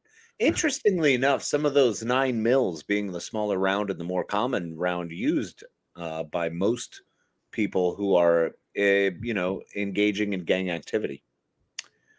So it's a cheaper round, it's a smaller round, and there's a very good chance for it to not actually create an exit wound, depending on what it's being fired from. Where did you learn about that? Menace to the Society University. Exactly. That's exactly where I went. I'm impressed, I'll get me a double cheeseburger, or get me a double burger with cheese. He robs the guy at the drive-thru. Exactly. Exactly. Order I love dinner. that. Oh, that was one of my favorite scenes ever. You loved that scene too. I remember one day when you were like, "Hey, Boys of the Hood is on. You gotta just watch this one scene. It's the drive-through scene." No, that's Menace to Society. Is the drive-through Menace to Society. Sorry. I love Boys of the Hood. Yeah, that's a great movie. I need to rewatch it. Great one. You know what I recently rewatched that I freaking dug? Higher Learning.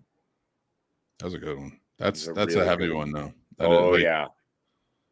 Like at least Boys in the Hood, like there's parts where you're just kind of like, that's pretty funny. Like Higher Learning, like hanging out. Nah. That and Kids in the 90s were just a little too hard. Kids is so hard for me still to watch because I get transported to that first memory of watching it for the first time, going, "Oh, so rough." I got it's right from the subway scene, man. Once they're in the subway, like that first round in the subway, I'm like, here we go. Where the Doctor Is. I love Hood movies. Yeah, same. Dead Presidents was Dead Presidents is very good though. Great movie. God, I love Lorenz Tate in that, man. Such a good flick. There's a guy who just looked the same through his whole life. Yeah. Seriously. That's why you can always easily identify him. He because he had a brother too. I can't remember his brother's name. And he kind of looked like him, but it wasn't like when you knew Lorenz Tate when he showed up. And he was he had a star power to him back then. Yeah, he did, man. That just kind of like, it was weird because you'd see him show up on like Fresh Prince, and he's just like kind of like the annoying like guy that's following Will around. Mm-hmm. And then like you'd see him in like Dead Presidents, and then you'd see him like then he'd be like gone for like 2 years, and he'd show up on Rescue Me, and you're like, what is happening with your career, man? Like it's all over the place. He did so much. That guy just worked his tail off, and hopefully I can look that good throughout the entirety of my life. Just the same. I kind of do. It's kind of wild. No, I think I have kind of wound up that way. It's weird and uncomfortable for everyone else. I'm loving it. I did not I looked him up, and they're showing a picture of him now, and he looks the same. Dan brought up The Wood, and I love The Wood. I'd forgotten, like it didn't hit my brain. Thank you, Dan. That was such a good one. The Wood was a cool coming of age. And now my old man self is loving Da 5 Bloods. I have not watched it yet, and I love Spike Lee movies. So watched it several times now. I love it. It's so good. Yeah. Dude, I just like, where has he been lately? I have not seen him in years. Yeah, Lorenz Tate. Is he doing anything now? Did he just retire? He was on that show Power. Okay. All right. And then he joined Ghost, which I guess is like the next series, like the spinoff. Okay, gotcha. I don't know. We need more Lorenz Tate in our lives. That's what it comes down. I agree. Let's do that. Let's find out what he's doing. Yeah, so right now he's on Power Book 2 Ghost. Okay, gotcha. And then he was on Power, and yeah, I mean, this dude in the 90s just killed it. Yeah, Rescue Me was on for like, because he had a great character on Rescue Me, and he just showed up out of nowhere. I'm like, this is like a bona fide star you just got on your show. Right? Yeah, he was around for a while. Girls Trip, I think I remember seeing him there, because once again, same face forever. So that's right. He was in The Postman too. Mm-hmm. Yep. Oh, he was great. Lincoln Ford Mercury, bro. Of course. How could you forget about Lincoln Ford Mercury? Our black friend Sturdy says black don't crack, and that is so true. Truth. Yep. I heard the show Power is good. I've heard it was good too. I want to check it out. Well, Lorenz Tate was on the Mindy Project, and he was in Justified. That's right. I forgot about that. Yeah, I'm not going to remember every little thing he was on because, like, no, I'm just going through this and I'm just realizing that he's been a jobber for someone who's legitimately, I think, a star. I think that Lorenz Tate is star power. He's done so many job bits that it's weird. It's like, were you bored? What were you doing? Was it a bet? Hey, man, pays the bills, right? No, that's true. That's true. You know, a lot of people are still paying off divorces. You know who doesn't have to pay off divorces anymore, by the way? Tom Sizemore. Oh, God, I'm just going to let you take that one. Why, Casey? Well, because he's dead. Yeah. Unfortunately, Tom Sizemore had a brain aneurysm and passed away at the ripe old age of 62. Oh. And that's why you don't mess with cocaine after a certain age. That's just where we go with it. Just don't mess with cocaine. That just became an anti-cocaine. Don't mess with meth, Beth. Don't do it. You shouldn't do drugs. And if you do, make sure you're young and don't do too many because you don't want to overdose. Yeah, that's fair. Oh my God, dude. I don't know if it's ever too soon, Dan. Did you watch his sex tape? I'm struggling with that one for years. Who did he have sex with in a sex tape? Hookers. Kim Kardashian? No, just some prostitutes randomly in a place, and then you like videoed. It was almost just think of a ridiculous weekend that you would have wanted to have when you were, I don't know, say 20, that you dreamed of being like, I'm getting away with my friends, and there's going to be nothing but girls everywhere, and then we're just going to do a bunch of blow and booze and get crazy, right? And maybe smoke some crack because they do that in the movie too. And Tom Sizemore just videoed that, a group of him just with other women smoking crack, doing blow, and humping, and it was released as like a movie. And it that's his porn. So you know, because I had to sit through that Tom Sizemore magic. You didn't have to. I feel like I had to. No, there was a time in my life. There was a time in my life where if I heard about it, I had to know. You know what I'm saying? So it's thinking of the coolest party you could imagine as a 20-year-old, but then doing it when you're 50. I had no idea he did. I wouldn't actively look that up. You should, Dan. Sex tape or him dying? You should find it. Both. Dude, man died. Leave him alone. Yeah. You chose to watch that sex tape. There's a lot of sex tapes I regret, Casey. But when they die, I'm not good. Most of the Ron Jeremys are pretty much anything I had to watch with Ron Jeremy in it. I regret. I couldn't get into it, dude. Ron Jeremy, man. Like Ron Jeremy always looked like a troll. Always. And when he was just like the number one porn star, I'm like, what did I step into? Like, what happens where I said, like, no other porn star looks like this. Like mainstream porn, like I'm sure there's some section in a box somewhere of tapes that all the men in them look like Ron Jeremy because that's like a kink or something. Not even for women, for like men who look like that, who are like, yeah, I can do it too. But he was like the number one porn star ever for a while. Yeah. And it's like every time I saw him pop up, I'm like, this seems like a dude's uncle who just kind of strolled in. And every crime that he has been accused of, like when they were just like, oh, you know, Ron Jeremy has been accused of this, and it's like a long list, and you're like, yeah, that's it. Like, yeah, like you're just like, yep. That's kind of like when God makes people, and I feel like He has like a certain archetype for all different types of people, you know, and all different types of races. All different, like there's, like you all know that one guy who looks like this, or that one woman that looks like this. That's like God being like, the world needs, you know, rapists. Yeah, and like, do we? Like, do we? God? I don't think we do. I don't think we do. I agree. I don't think we do. But then he makes a Brock Turner, and it looks just like what you would think it would be. Exactly what you think it would be, or a Ron Jeremy, and it's like he gets into porn, and it's like nobody red flagged and was like, really? Yeah.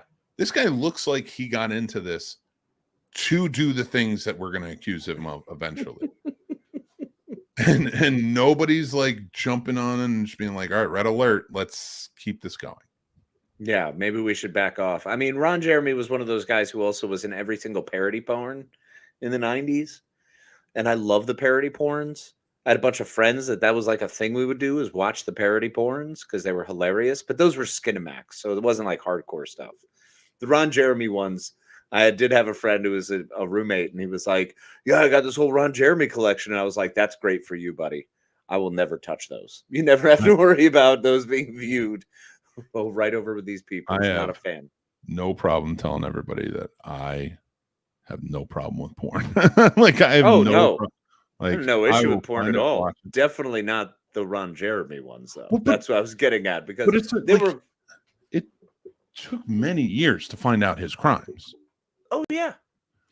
But it was just like, I didn't watch him purely out of like why am I watching this?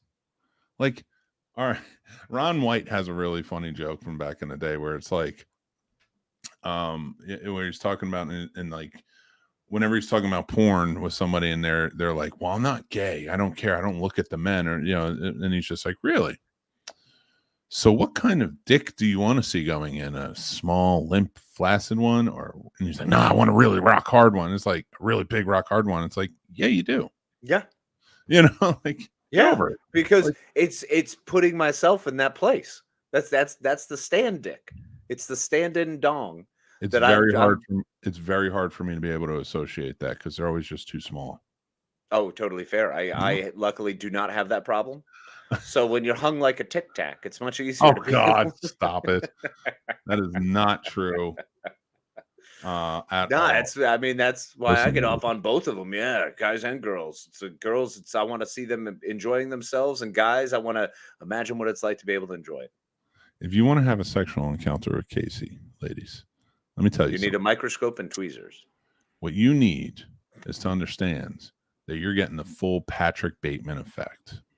Yeah. He's going to rock it out in front of that mirror, and you are going to have the greatest time ever. And then he's going to murder you with a chainsaw. Well, I don't know if I'll murder you, but I'll throw one at you, and we'll see what happens. You're going to go on your first date, and he's going to feed a cat to the ATM machine. Plausible. Oh, man. Dale says a Ron Jeremy collection sounds like a lot of everything, too much. Yeah. Yeah. Again, I don't want to shame anybody for being ugly, but if you're watching this and you're like, if you're watching this, and Dale agrees, if you're watching I don't want to shame anyone for being ugly, but I'm about to.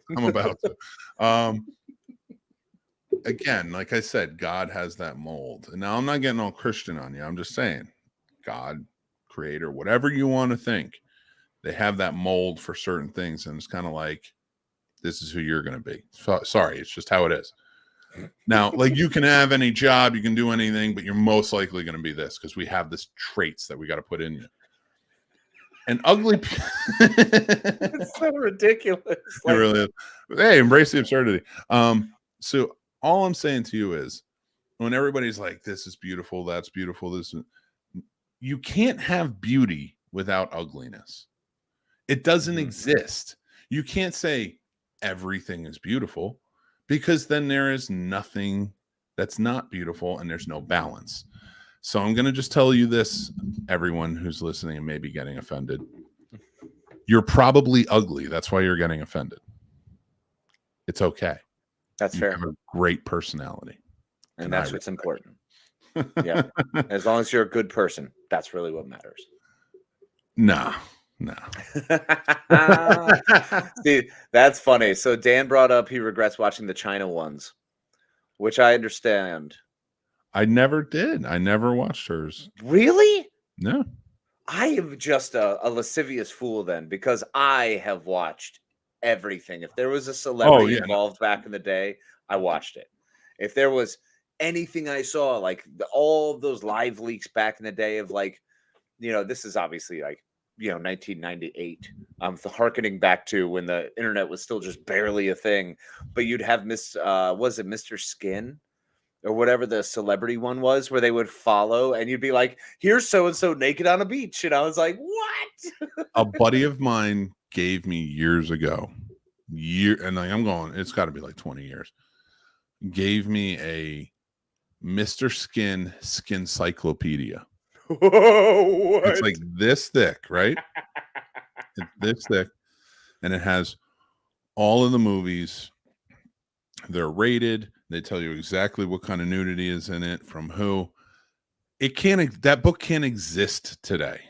No. And anybody who doesn't know what Mr. Skin was, it was a website where the guy basically told you exactly what times to go look for nudity in a movie. Mm-hmm. I did not buy this book, but it haunts me. I still have it because I'm almost afraid to even throw it away because I don't want other people to know I have this book. I probably should have just burned it by now, but I didn't. I don't know why. It hides. It's hidden. The puritanical shame we have in sex is hilarious. No, it's not the sex. That is not sex. That is okay. It has nothing to do with that. Because if you really think about it deep down, the shame really comes from the fact that this is objectification. Like, we literally have a book of lists of where you can go find women naked in movies. Now, I'm not saying that you can't enjoy the female form or the sex that comes with it or things like that, but it's a book based on targetedly do that to find specifically that. Yeah. Don't enjoy the movie, enjoy this nude scene. Right. That's fair. This actor. And so having it, like when you're young, you're like, oh, cool. Whatever, this is crazy. But then you own it and you're like, but I own this now and people are going to see it. What do I put this on my mantle? Like, that's the thing, is when you have things like that, it's like, how do I show this off? What am I supposed to do with this? I don't display it anymore. It's a weird thing nowadays. First off, I want to say, David, thank you for joining us. We always love having you, buddy. Hey, good morning, David. And I don't want to tell you that you're wrong, but nothing's in the eye of the beholder. The beholder just said, "You's ugly," and left you to your own devices. He ain't looking at you anymore. He's like, I know what I made you for, troll. Go do what you need to do. We made you look like a Morlock for a reason.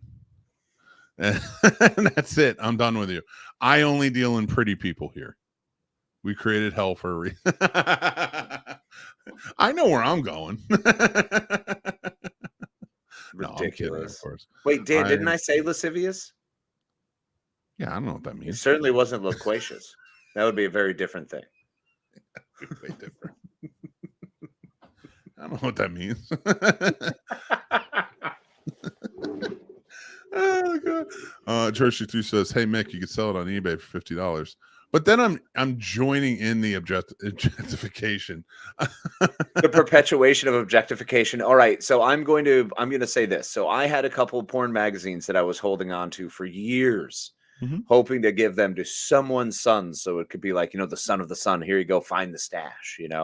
Finally, I got tired of it. It was like, I'm just throwing this away. I was like, it's just not worth having anymore. It's weird to have, like, the idea of, it was in the last move. The idea of someone coming over and finding this to me was like, I suddenly am not okay with this. I used to be fine with it. Now I'm not. Not in any way, shape, or form. No, it was like an old, was like Boob Club or something weird like that. Like, it was a bunch of weird magazines. So, and then one of them was a Hustler. So, it was a little hardcore. So it's like, I'm just going to chuck these. I'm just going to get rid of this altogether. But now that you have the celebrity skin one, I feel like this is perfect for you because you have your sons. So this is your problem now. Yes. I'm going to just pretend imagining you having to deal with this rather than me contemplate what would happen when my daughter finds porn. So I cannot wait to come to your house and it's just there. And now it's like a curse that just transferred over. You ever watch those like weird like curse movies where like the girls like trick the guy and then all of a sudden like he has a demon stuck to him forever? That's what and like he can never go home or it'll kill everyone. Like it's that. I'm gonna give it most to you. Vampire movies? Yeah, basically. Well, no, there's a weird like sub genre of horror where it's a curse movie where somebody gets lured. Like I would put It Follows in there. Okay. Things like that, where like there's a curse to it that just completely disrupts and screws up everyone's life or someone's life. The Box or whatever, The Choice. Yeah, stuff like that. Yeah. Like where you're just kind of like, all right, this is ridiculous, and I can't believe they did it. Oh, Dan brings up Audition. That's a great one. She takes off his fucking feet with a piano wire. Yeah, the freaking razor wires. She's just like, hey, oh my God, and dude. people are like, why don't you enjoy certain people? It's like, sorry, man. There's certain things that are just too creepy, and I'll never be able to not separate the two.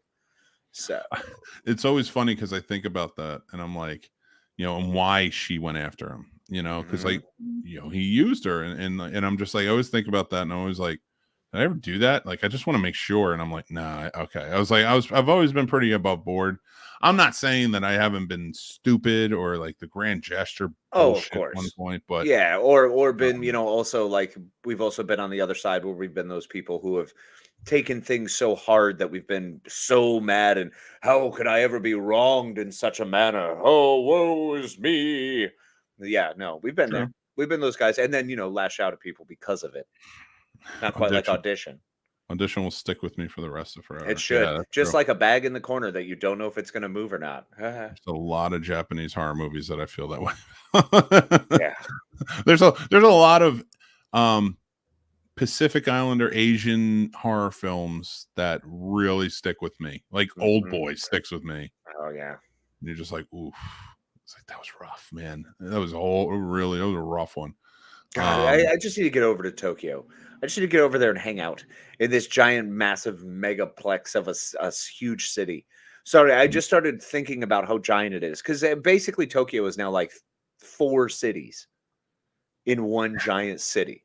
Yeah, that's true. So I really went a hard right there. My bad. I just was like, it would be neat to go experience that and also see a fart vending machine. Like, they just have such weird things. They have such weird things, dude. They put so much stock in the weirdest things, like toilets. Like, I'm not saying they're wrong for it in any way. Like they make amazing toilets, but it's like when you're like, all right, we need to be the pinnacle of technology. We're going to make toilet technology. It's like, come on, man. What? Oh, excuse me. Well, it is important to, make sure that you take care of your derriere, and not everyone does. But like, they add elements that are like, oh, excuse me, I got hiccups. I got to take a drink. Oh, you talk. No problem. It is weird how there is always a strange twist on the focus that each culture changes and focuses on. I am still blown away by how low the birth rate is right now, because apparently everyone is just so into their own kinks. Nobody wants to go out and hump. Well, do you blame them? Like, because there's so much going on. Like, yes, I don't blame them, man. I do not blame. Looking at the world as the way it is, especially just this country. Yeah. Just looking at this country and how everything is. Like, as a father now, I'm like, I'm so happy that I'm a father, and I love my kids. I cannot imagine my life without them. But if I'm a young person planning their life, first of all, just the way work, like actual employment works in just this country, is horrifying to think that you're gonna have kids. It's easy to think like, yeah, we should have kids, we should have this boom, we should be doing this when you're in that 1%. But there's 1% for a reason. Everyone else is like I get it. It's like the world is falling apart. You're telling us constantly the world is falling apart and we're the problem. Yep. But you're saying have kids so you can have more voters one day. Like, go to hell. Like, I get it. I definitely understand. Like, no, screw that. I mean, that's what it is. That's the kind of screwed up world we live in the wacky environment. But it's going to be wild to see what happens in not such a short period of time. We're going to see a lot of effects of this low birth rate really starting to hit in the next 10 to 20 years. So, by the time I'm cruising into my 60s, really staring at retirement, buddy, I'm going to get a great view for the end of the world. I feel like it's going to be real nice to kick back on the porch and see how things go. I don't think so. I don't think it's going to happen in our lifetime. I'm not saying it's not going. I'm going to go. And things are going to happen. Look, I didn't think Russia would ever potentially be taken off the map. They are in a position now where they might get taken off the map. And they should. That would be awesome. And they should. Like, get your shit together. Stop putting these idiots in power, and then we'll let you be a country. Oh, not even let them. Just take it over. Call it a day. Yeah. Make it the Republic of Ukraine. Congratulations, everybody. Good luck. And I also love reading through, because China's been freaking us out. So China's been doing a whole lot of more troop movements, and they've been pushing on the Taiwan front. Well, they've slowly started to cut that back over the last week, because there's murmurs in different halls that there are realizations of exactly how difficult this would be, and the fact that United States air superiority, baby, we still got you. Wherever you are, we've been there. That's why we need to make a Top Gun movie every time somebody gets rowdy. Yes, just like that's exactly what it is. Our actors are getting in planes and can do this stuff. Our actors can do it. What do you think actual pilots can do? Yeah, exactly. Yeah, whatever you say there, China. Okay. And David brings up the lightly soiled panties vending machines in Japan. Yes, Jesus, that is a thing. It's weird. Really, it's weird. It's a weird place. But I would still love to just take the bullet train from one end to the other and just cruise, man. That would be so much fun to just check it out, to see the experience, get a taste of that life. I just like I know that's why that's so bad. Oh, Mrs. Shake, that's just evil. China is the biggest freaking paper tiger. We could turn the yen into toilet paper overnight. Absolutely. Yeah, I think that's a big thing. A lot of people, weirdly enough, like if you're dividing the country between Democrat and Republicans, it's the best part is the Republicans and what they fear in China is completely economical. Yep. And it's a ruse, because they know that China is not above us in the economy. They just do it so that way they can get their agenda pushed by pushing fear. I know it's also because of the manufacturing. So we've given up so much manufacturing that the idea of if manufacturing gets halted, impeded, or stopped, or we struggle in any of those areas, we're going to lose a boatload of money. So, and then they'll see their stocks drop. It's my turn. Oh yeah, go for it. So a good point about that is I heard somebody talking in technology. I can't remember his name. I follow him on a few different things, but he's talking about China and the US. He's talking about technology, and he goes, a lot of people think that China is becoming the mecca of technology, and he goes, no. He goes, we are the mecca of technology. We are the high end. Everything we produce here is high end. Everything there is produced as low end, and if at any point we find it somewhere else, the low end, and then literally just somebody doing the work to put it together, China's screwed. Yeah, some of the greatest chips made in the world are in Taiwan. There's a factory in Taiwan that puts out the top end chips in the world. Yeah. China has nothing that even gets rated out of some of their factories. They're so bad. Their chips just fail. They light on fire. Like, there's all kinds of weird problems they have. So yeah, there's that. Exactly. Paper tiger is the truth. It's and even Russia is like, you're picking it's Russia is like that bully in the schoolyard that not everyone is afraid of. Like everyone's just kind of like, he's not even really a bully. He's kind of just a dick, and he's only a dick to like the kindergartners. Yeah, exactly. He's always stealing their lunch money and stuff. Yep. And he's like, I'm super tough, and they're all afraid of him. But then like you're sitting over here in his grade, like, I'm gonna knock you the fuck out, dude. Yeah, like exactly. I'm just gonna take you down, and you're gonna leave those kindergartners alone, or I'm gonna rip your heart out. Unfortunately, the Crypt Keeper is not strong enough like I am to say that. That's why it's gonna be Casey and Mick in 2024. We're all about it. We will get. Don't write me in. Do yourselves a favor. Do not write me in. Write us in, because you want Putin, this. I don't care.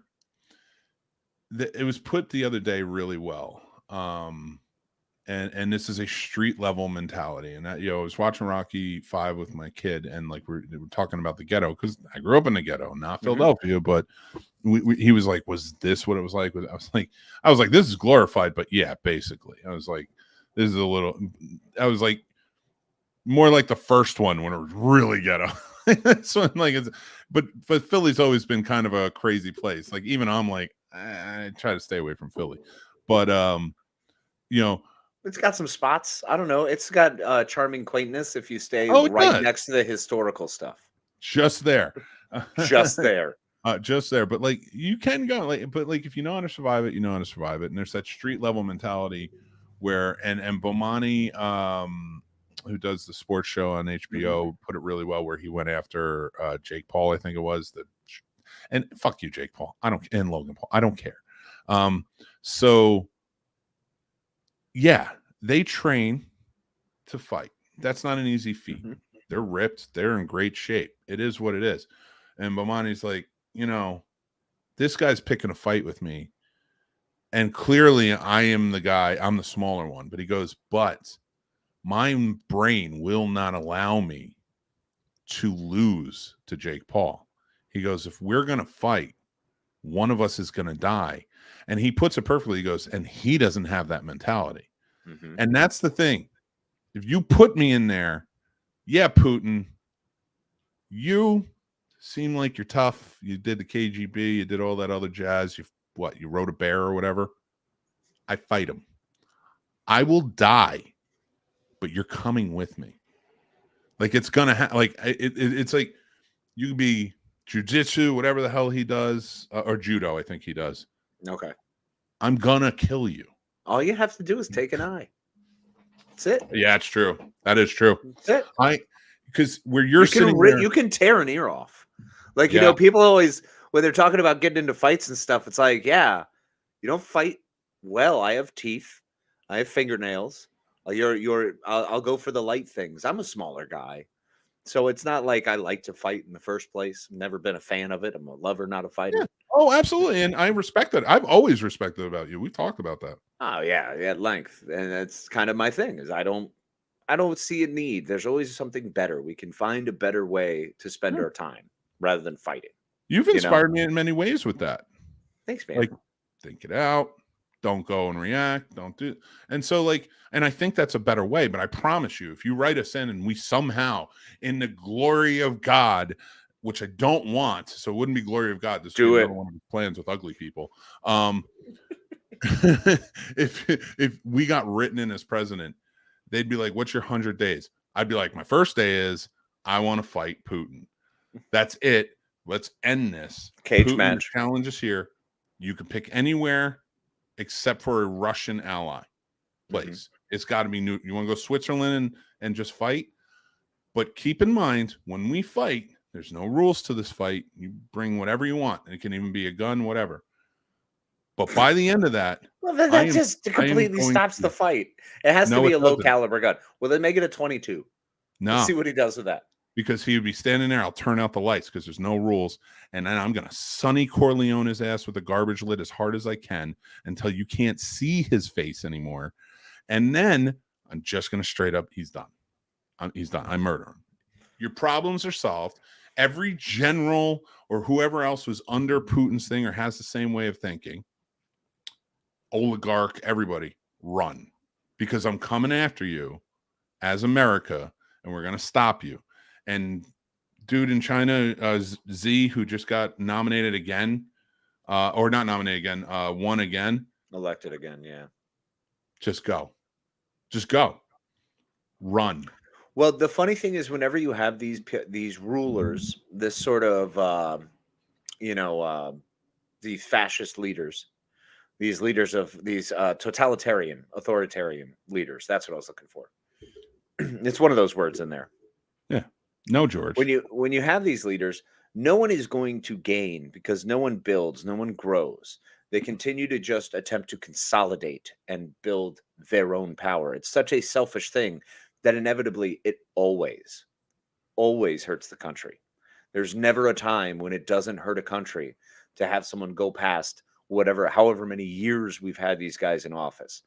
FDR was at the point of causing damage to the country. You know what I'm saying? Mm-hmm. There are things that happen that there is a reason that the fresh turnover, even if it's not things you like, your life in the long run will get better.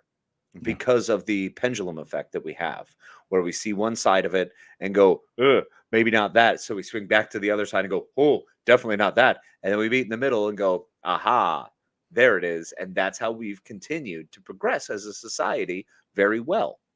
Anytime these figures of authoritarian capacity get in control, all they do is hurt other people and actually destroy everyone around them. Like, Kofi, Idi Amin, oh darn it, who is Pol Pot. All of these people who are just in it for themselves and their things. But you have to blame someone to get that power, to get people on your side. You have to turn it into a war or a battle or a fight. And that's the only way you continue going. So there are no more real fights going on anymore. China is just fighting there will with be if we themselves become now. Presidents. There'll be a ton of fights. We'll open a can of whoop-ass. Yeah. I'm leaving Casey home to deal with like the home stuff. Because this is where the hugs belong. The hugs are here. I'm going to go off and do international affairs until I take out all the dictators. Boom. They're done. And I'm going to beat Putin and Xi with Donald Trump. Oh, that's a good idea. Yeah, use him like a baseball bat. While berating Joe Biden. Right? You're all the problem. You're a piece of garbage. And I'm just smashing his orange face into Putin's. Because God forbid we could have a sit down and be like, look, we both have good ideas. We both have considerable ideas. Let's see which idea is actually going to help, the majority of the people the most. Like, that's what you have to look at. And you can't, when you say that, exclude people based on the way they look or the jobs they have and the money they make. There's so many weird things. You see what I'm doing here? I'm trying to circle back around to congratulations, folks. You've all fucked yourselves. Yeah, everyone who just basic kindness and understanding in American politics, you failed. All of you. I just want everybody to understand that when we become co-presidents, the reason we're co-presidents is because we have to hold each other accountable, because if one of us lets power go to our head, the other one's got to stop them. And what I'm saying, power corrupts absolutely. Not in my case, because it's going to be a daddy's home sort of situation. You're going to be giving, like, Congress is going to be giving you crap. The Supreme Court's giving you crap. The Senate's giving you crap. Everybody's giving your house. Everybody, they're all giving you crap. And I'm going to roll in after my international tour. You're going to be given the State of the Union. I'm not even going to change. I'm just going to stay in the bloody clothes. I'm going to walk in to the building, walk down that long corridor, the aisle, the whole nine, up to you. And I'm going to be like, Daddy's home. Who's been given problems? Because all of that's done. Now it's time to turn the attention. And I'm going to look at him and be like, I'm telling you now, I don't care how it works. This is democracy by dictatorship. So this is how it works. We're going to force you guys as being dictators to do it the right way. And then we'll leave it to democracy. And you're not going to kill us because we're too crafty. And then I'm going to zigzag around the room, punching certain people. I'm just going to zigzag punching certain people and just like freaking them out and just be like, term limits. Oh my gosh. It's even better. I'll just hit there with a laser pointer when you get back, and I'll just you just follow the mark. It's like a guided bomb. Casey, who's been giving you problems? Just shine a light on them. Prepare for the guiding fist. It's like pulling up. I'm just like, oh, you're dead.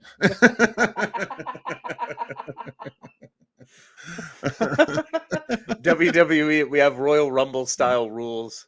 That's how you actually get to pass a bill, is if you are able to stay in the ring long enough without letting your feet touch the ground over the top rope. Yeah, you can have a law. Congratulations. Which one do you want? Another thing I'm going to implement is lobbyists. If lobbyists want to get to officials, they have to do it in person. Yes. And they have to go to one set place. And I will make that the Capitol building. But I'm going to make sure Secret Service, the snipers on top of the building, I'm going to say, here's the deal. You got to go into the building if you can make it. And then you can lobby. Yeah, and you got to go to make it to the lobby. To make it to the lobby. You have to go through this minefield. Here's ridiculous. You got to low crawl through this barbed wire. No, even better. We put all the lobbyists in a Saw type scenario. And I'm like, if you really want to sell what you got going on, you can quit now and we let you go. And you're done. But you can never lobby again. Right. Or you can get through this and you're probably not going to have some limbs by the end of it. Like, let's think about this, but this is how it goes now. Oh, you want to vote against healthcare? Okay, I got an idea. We're going to open up this giant medical bin of used needles. Yep. And you're going to decide if you can reach down there and get the vote. It's all yours. How can I get to a point where, you tell me, you're the more political guy in this, how can we make it so that nurses get paid more than doctors? Because I want to do that. Change our society? Well, we're working on that, but I'm saying like right up front. Is there like a way I can walk in and be like, all right, you no longer get paid this anymore. I don't care how many years of doctor school you went to. Yeah, if you went ahead, if we made a universal healthcare system, that would essentially be like something like a Medicare, Medicaid, but for all at all times, always functioning and always usable. Then that would be able to turn around and be something that we could fund that way. And then pending on, because then they would be under the government's purview as to which doctors and so what have you get paid whatever. So yeah. And I want football players to be, and all other sports stars to be paid at least. They're not allowed to make over $1 million. No, I'd have them make what male men make. Yeah, that's fair. Male people. But I want teachers to make like no less than $150,000 a year. Oh yeah, no, teachers, your starting salary needs to be 80. And I'm eliminating. If you're requiring a certificate at the master's level, you $80,000. What are you talking about? That's what you walk in at. I very much want to do that now that Shake is not a teacher. Yeah, right. Now that we've let Shake escape the teacherdom, like, all right, now he's in. Well, he actually took off to go to a board meeting, but we love him. Man, have fun, buddy. Hope it's awesome. Haman was actually a pretty nice guy. Yeah. Yeah, you're really, really kind. He's really conversed so well. Dude, oh my God, man. So, did you hear the news that Marvel Studios may be bringing Sam Raimi back for Doctor Strange 3?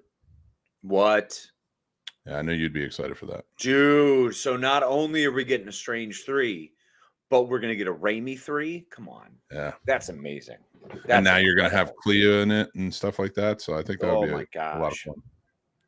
Oh, yeah, Will, sure. That's phenomenal. Thanks for that tidbit. Yeah, I wanted to brighten your day a little bit, bud.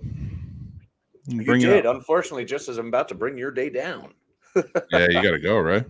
3 minutes. But you had it at 9:30. I do. Well, so 9:15. Okay, so 8 minutes.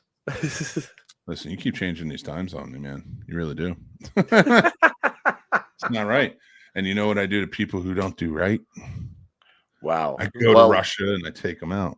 I think I'm afraid our bid for presidential run is going to be cut short. Actually, I feel like most Americans, like, I'm not talking about taking care of Democrats or liberals or conservatives. No. I'm talking about taking care of American people, not Trump style, who's like, hey, I'll come to your farm and I'll talk about how America's screwing you and do actually nothing to help you, but make you believe I am. Because I'll put a little bit more money in your pockets. Screw you even more. Dude, I just want to help them. I remember we were driving one time, you and I, through farmland, because we love to do that when we take road trips. We'll go through the farmland. And you had said, and it really hit me hard, and you were just like, it's so sad how this country does not take care of its rural areas, and you see everything dying or going out of business, and they're not getting a fair shot. Yep. Now, I agree with that. In terms of people of color in this country, people, sexual orientation, the LGBTQ community, things like that. Women, yeah, absolutely not. Second day I'll go after Putin. First day, the Equal Rights Act is going into.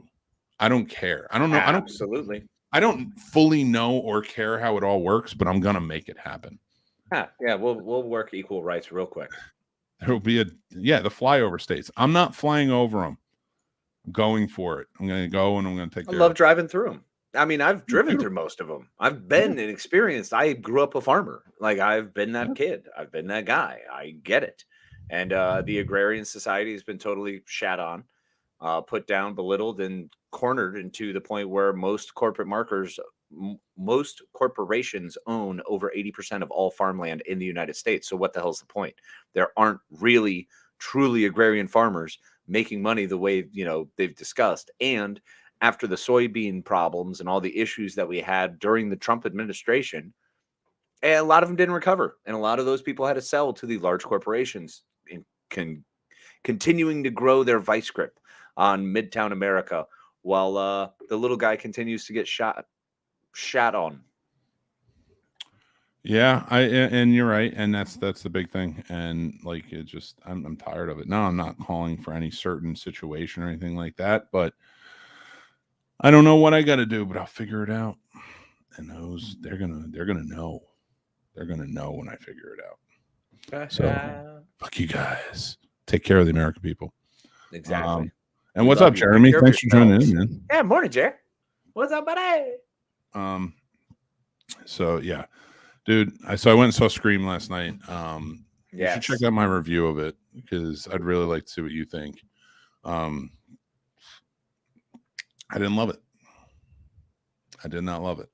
It was just not one of those things for me. You guys become co-presidents. I'll have a cool place to do podcasts, but first equality. Equal rights. Equality, yeah, equal rights. Brotatoes. I love it. Yeah, the Brocephus. I never thought of that. I love that one a lot. But first equality for everyone. Yeah, it's gonna happen under our reign.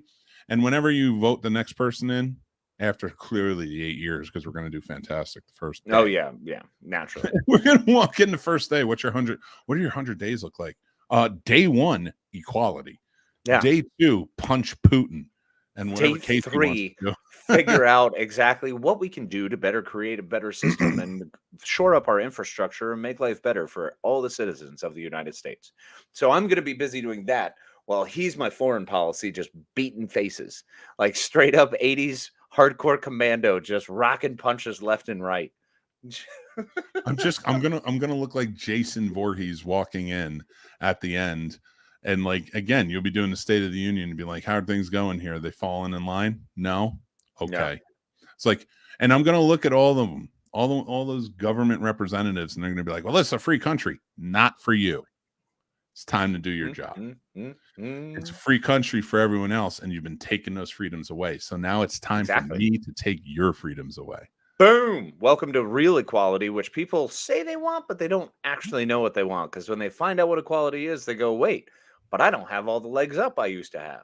And I don't have all these neat things that everyone was nice to me over. Well, welcome to equality, folks. You got to deal with it. Screw that noise, man. Right? Man, just stop being a dick to everybody. Yeah, right. Just be nice. Just be nice. Food controls the world. Be respectful. Be considerate. What the hell is so hard about that? Weren't you raised by parents and understand respect and consideration towards other people? Although, true, parents are humans too. And most of them are dicks. So, humans. Weren't you raised by your parents? I mean, yeah. Yeah.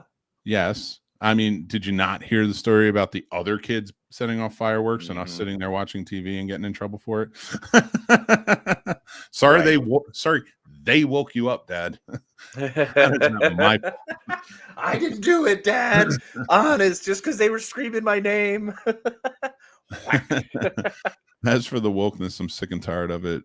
Treat everyone with respect and equality, period. Unless they're a dick, then they get treated as one. Here's the thing. I think woke is used too broadly.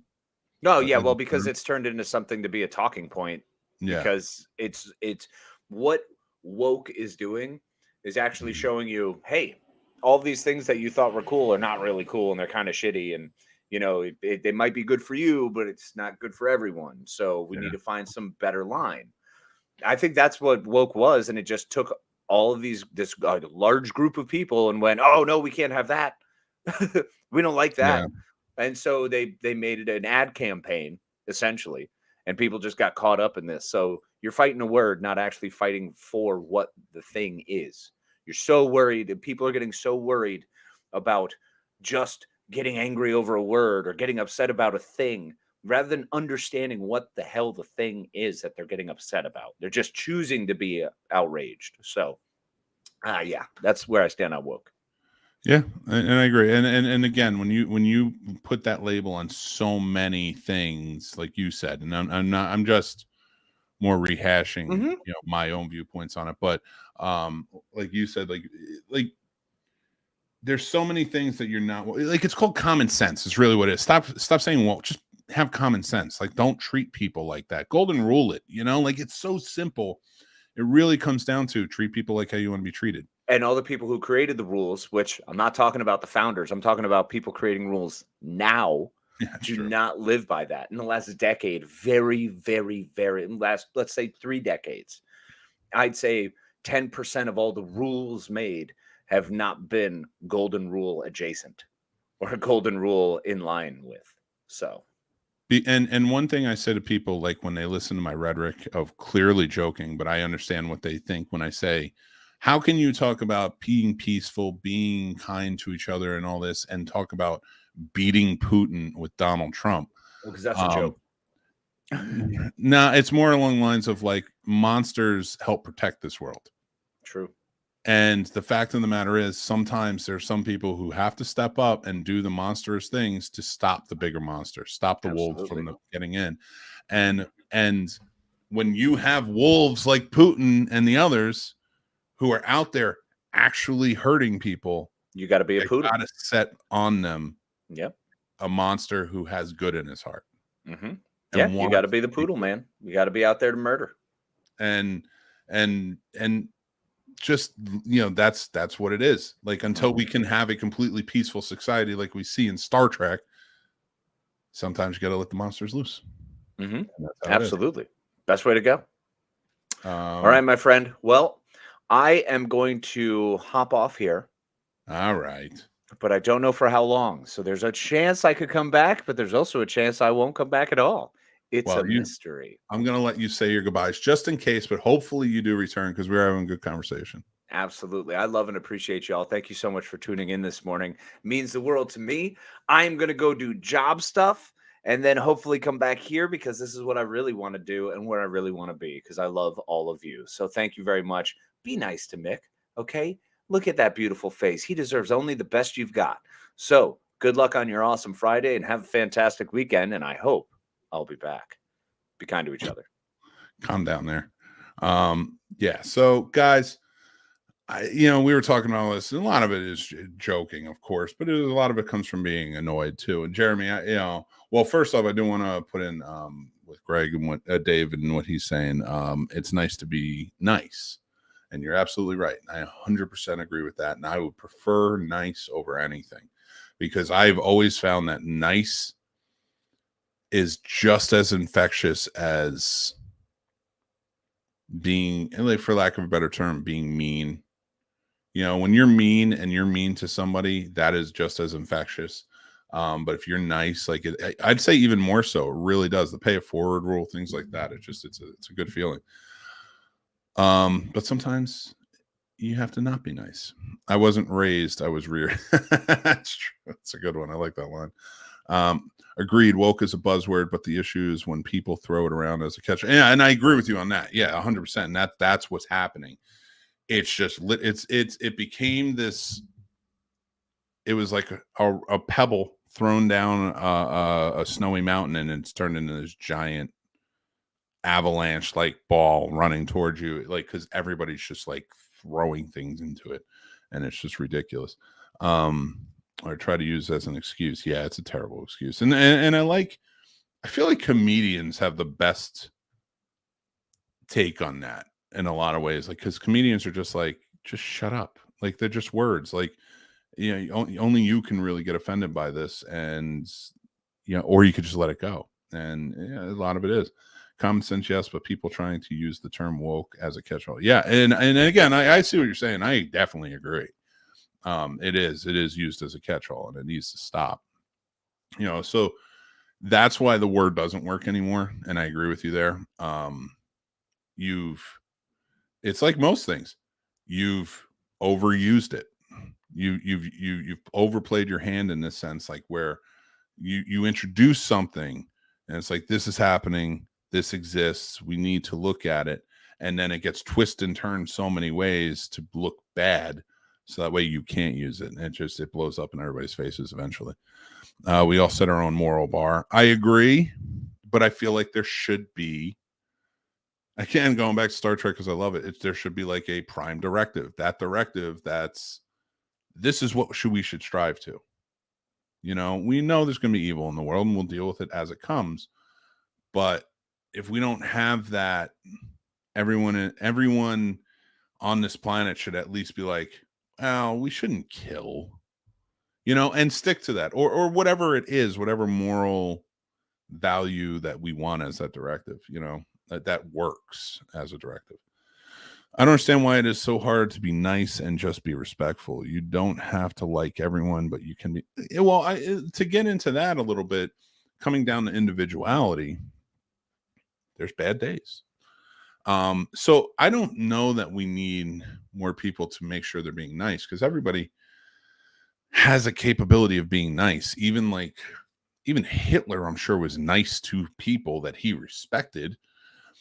I think they're just unrespectable assholes. But not my point. My point being, I think we need more empathy and compassion is really what it comes down to. I think that should be the bar.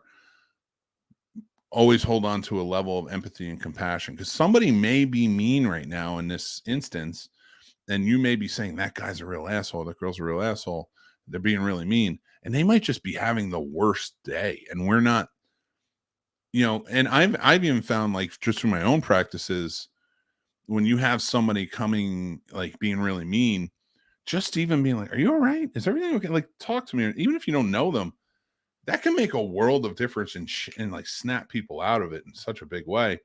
And, you know, I'm not saying it happens at every time, but like just showing some sort of empathy to be like, all right, I can either choose to match their assholedom or just how much of a jerk they're being to me, or I can take a step back, realize they may be having a bad day. Something may have happened. They may have lost somebody and maybe going through depression, because we all have our own heads and we all have our own thoughts and feelings, and everything sort of shapes how we feel in every instance. And it's not always easy to control. We all know that. So I think just trying to choose the side of empathy. Like, it's funny. I'll watch positive shows or movies from time to time because it helps me get in a positive mindset when I'm engaging with people. And I feel like that really pulls me into a good place. Whereas sometimes when I'm down, I may watch something that matches that and it brings me down deeper. And I shouldn't be doing it. I like Ted Lasso's one. Ted Lasso is a show that when I watch it, that message of the positivity and the caring and things like that, but through the guise of dealing with so many different personalities, really uplifts me and brings me into a good place and makes me feel that empathy and compassion. So I feel like that's really what it comes down to, is maybe not about being nicer or more caring or whatever it is, just having some empathy and compassion. If that's like our prime directive in the world, I feel like we would be in a much better place, and we'd be able to spot the people who just aren't that. They are the monsters, you know. It's a lot easier at that point, because again, everybody's got a story, and where does it come from? You know, like what's causing this, and can we help it? You know, are you too far gone, or something like that? Like, something has to be at a point. It sort of goes to the old saying, there are two wolves inside everyone. Which one that thrives is the one you feed. True, but I feel like you can have that wolf inside of you and feed the good part of it. You can focus on the good and stick that route. Jeremy says, thanks, gents. Hit me up later, Casey. We got to do another bourbon night. Nice. Oh my God, Casey's back. Hi. What's up, buddy? Hi, buddy. How you doing? Yes, we do, Sturm. We do. My Tyrannosaurus Rex. I thank you for joining in, man. I appreciate that story. Of course, man. Yeah, it worked out well. My meeting got moved to like 2 p.m, so I'm set. Oh, sweet. All right. Maybe pretty much always means no. Yeah, as a parent, I say maybe a lot. Yeah, you have to, because like you don't want to break their hearts, but at the same time, like I say no a lot. Oh no is so powerful. Just being able to use no, and then I understand my parents' trigger of the immediate answer always being no. Wait, let me think that over again. What did you ask? Like, you just want to color? Yeah, we can color. Yeah. Yeah. You know? I found years ago to respect no, the word no. And being like with friends, family, loved ones, whatever. Like how I separated friends and family from loved ones. I got my friends, I got my family, I got the people I actually care about.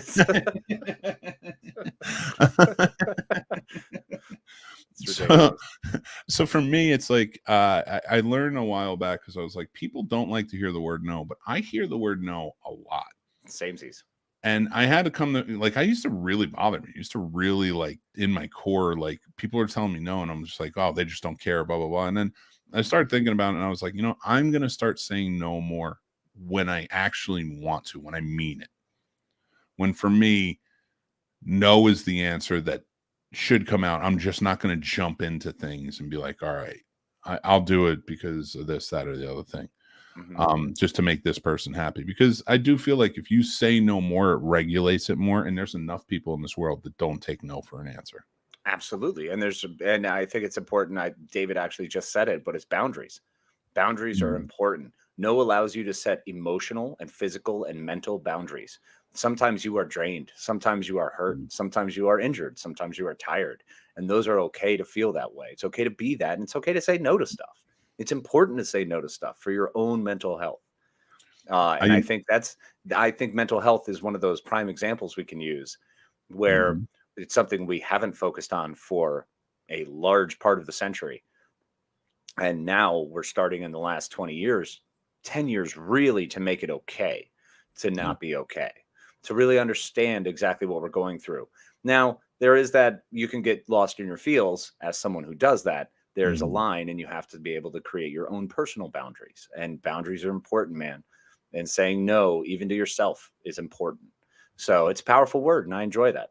And I do also like the whole one other term instead of saying maybe is the classic "we'll see." We'll see. Yeah, Jeremy. We'll see about that. Yeah, we'll see about that. Like maybe. We'll see.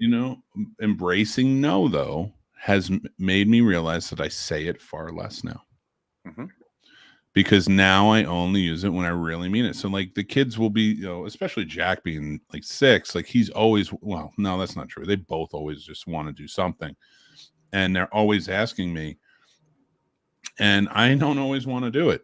But I find myself doing it. Even if I did say a maybe or a we'll see or no, I'm like, all right, let's go. Let's just go do it. Let's go throw the ball, or let's go do this, or let's go play that. And it's so much more relaxing now. Right. Because it's like, it's got me out of my element. And like, I realized like this, like doing the work or whatever isn't the most important thing. Like the other night we had a show, our Tuesday night, our podcast. And, I usually prep for that. And I usually prep all the way up until we're ready to go. And Jack goes, can we, because we played a game the other day with like these two, like, Starship like toys he has, like where we were like kind of like just fighting each other, and like it was fun. And he was like, I have 2 robot toys, can we do it with the robots this time? And I was like, well, I have a show tonight, and I got to focus on this, blah blah blah. And he's like, I'd really like to do it again, it was so much fun. And I was like, you know what, let's go do it. And then so I just put everything aside and went and I just played with him up until like I think it was like 8:45 when I was getting ready to jump on and talk to you. And I was like, you know what? It relaxed me so much. And I think most parents don't realize, like, you're gonna, like, if you said yes, you're gonna be playing, and you will walk away relaxed more so because you're playing. Yeah, because you're feeling better, because you just get into it. Like when River asks me to engage in a game and stuff, I always say yes, because I realize there's going to come a point very soon where that yes will be me begging her to just do something, to get involved. You know what I'm saying? Like there's that fear, because there's that whole that there's going to eventually be the last time you ever pick your child up. Yeah. And carry your kid. I spent 3 years, 4 years where like that was a responsibility, was to bring your child, was to carry your child physically. Yeah. So, and when she got tired, of course you carry the load. Oh, jump on my back, no problem. But now she's getting older and it sucks, man. Because she's kind of like, daddy, because it's like, she's bigger now. She's almost up to my chin. Yeah. It's ridiculous. It's not that I can't physically lift her up anymore. It's that she no longer wants to be physically picked up. It's like, oh gosh. You and I understand that really well, because we both have kids the same age.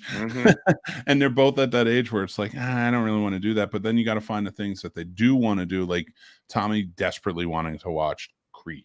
He was like, I really want to watch Creed 3. And I'm like, you're not watching Creed 3 until you watch all of them, Rocky and Creed. And he's like, let's do it. And I'm like, okay, let's do it. So we did it. And that was how I was going to get to spend time with him. So like if that's what I have to do to make sure that he'll spend time with me, I'm going to do it. So like, I look back at like the parents from back in the day, and like our parents and stuff like that. Like, and it was just like, it was, no, I'm too tired. No. And then I look at it and like, I'm like, no, of course I'm going to do this. Yes. Like, why not? Because I don't want you to grow up to be me. Yeah. And, and that's a hell of a thing to rationalize with yourself that a lot of people I don't think do. I don't want my kid to grow up to be me. How do I stop that from now? I'm not saying they're not going to have adversity. I'm not saying they're going to have problems. No, of course they're going to cause trouble. Everybody does. But how do I stop them from growing up to be me? Spend time with them. That's like first and foremost, in my opinion.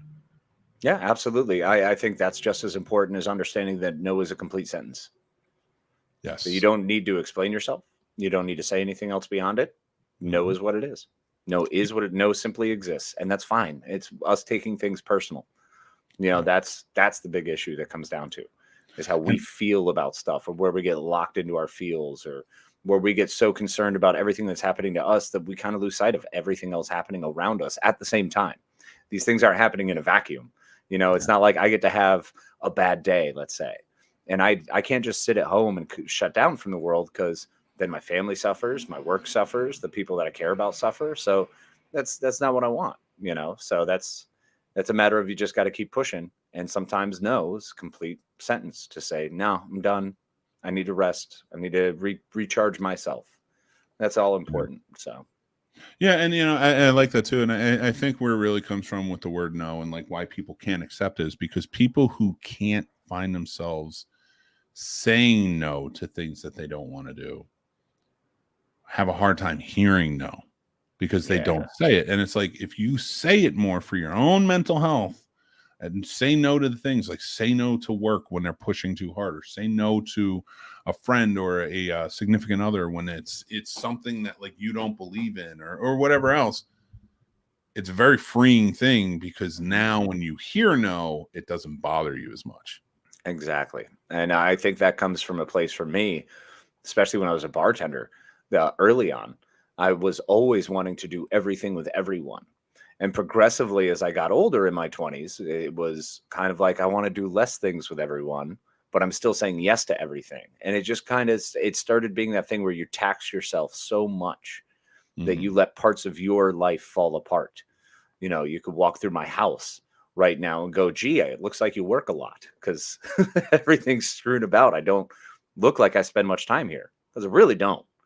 So it's learning to say those no's and learning to put those things in place to help yourself. They're important.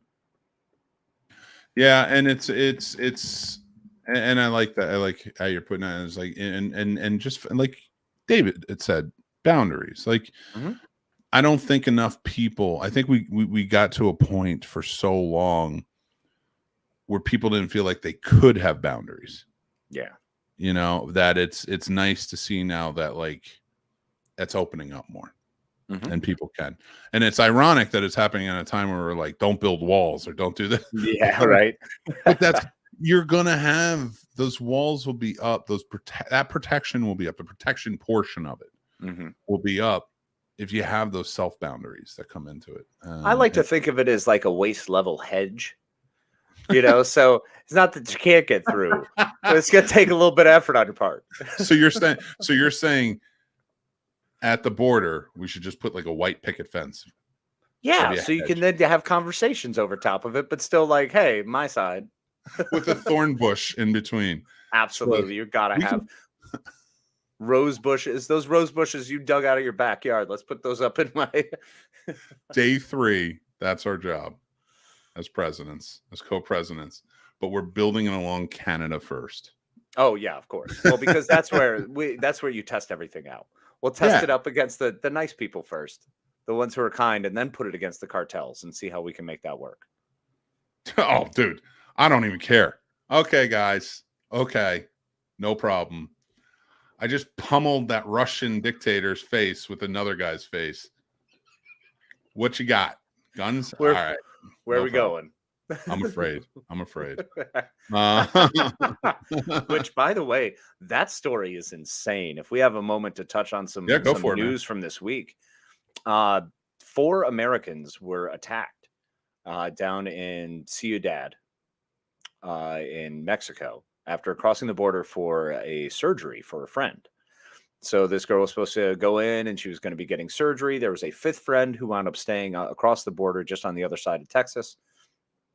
These friends get across the border on their way to enjoy getting, whatever liposuction or whatever surgery they were at, maybe a boob implants. And they were shot during a cartel gang war.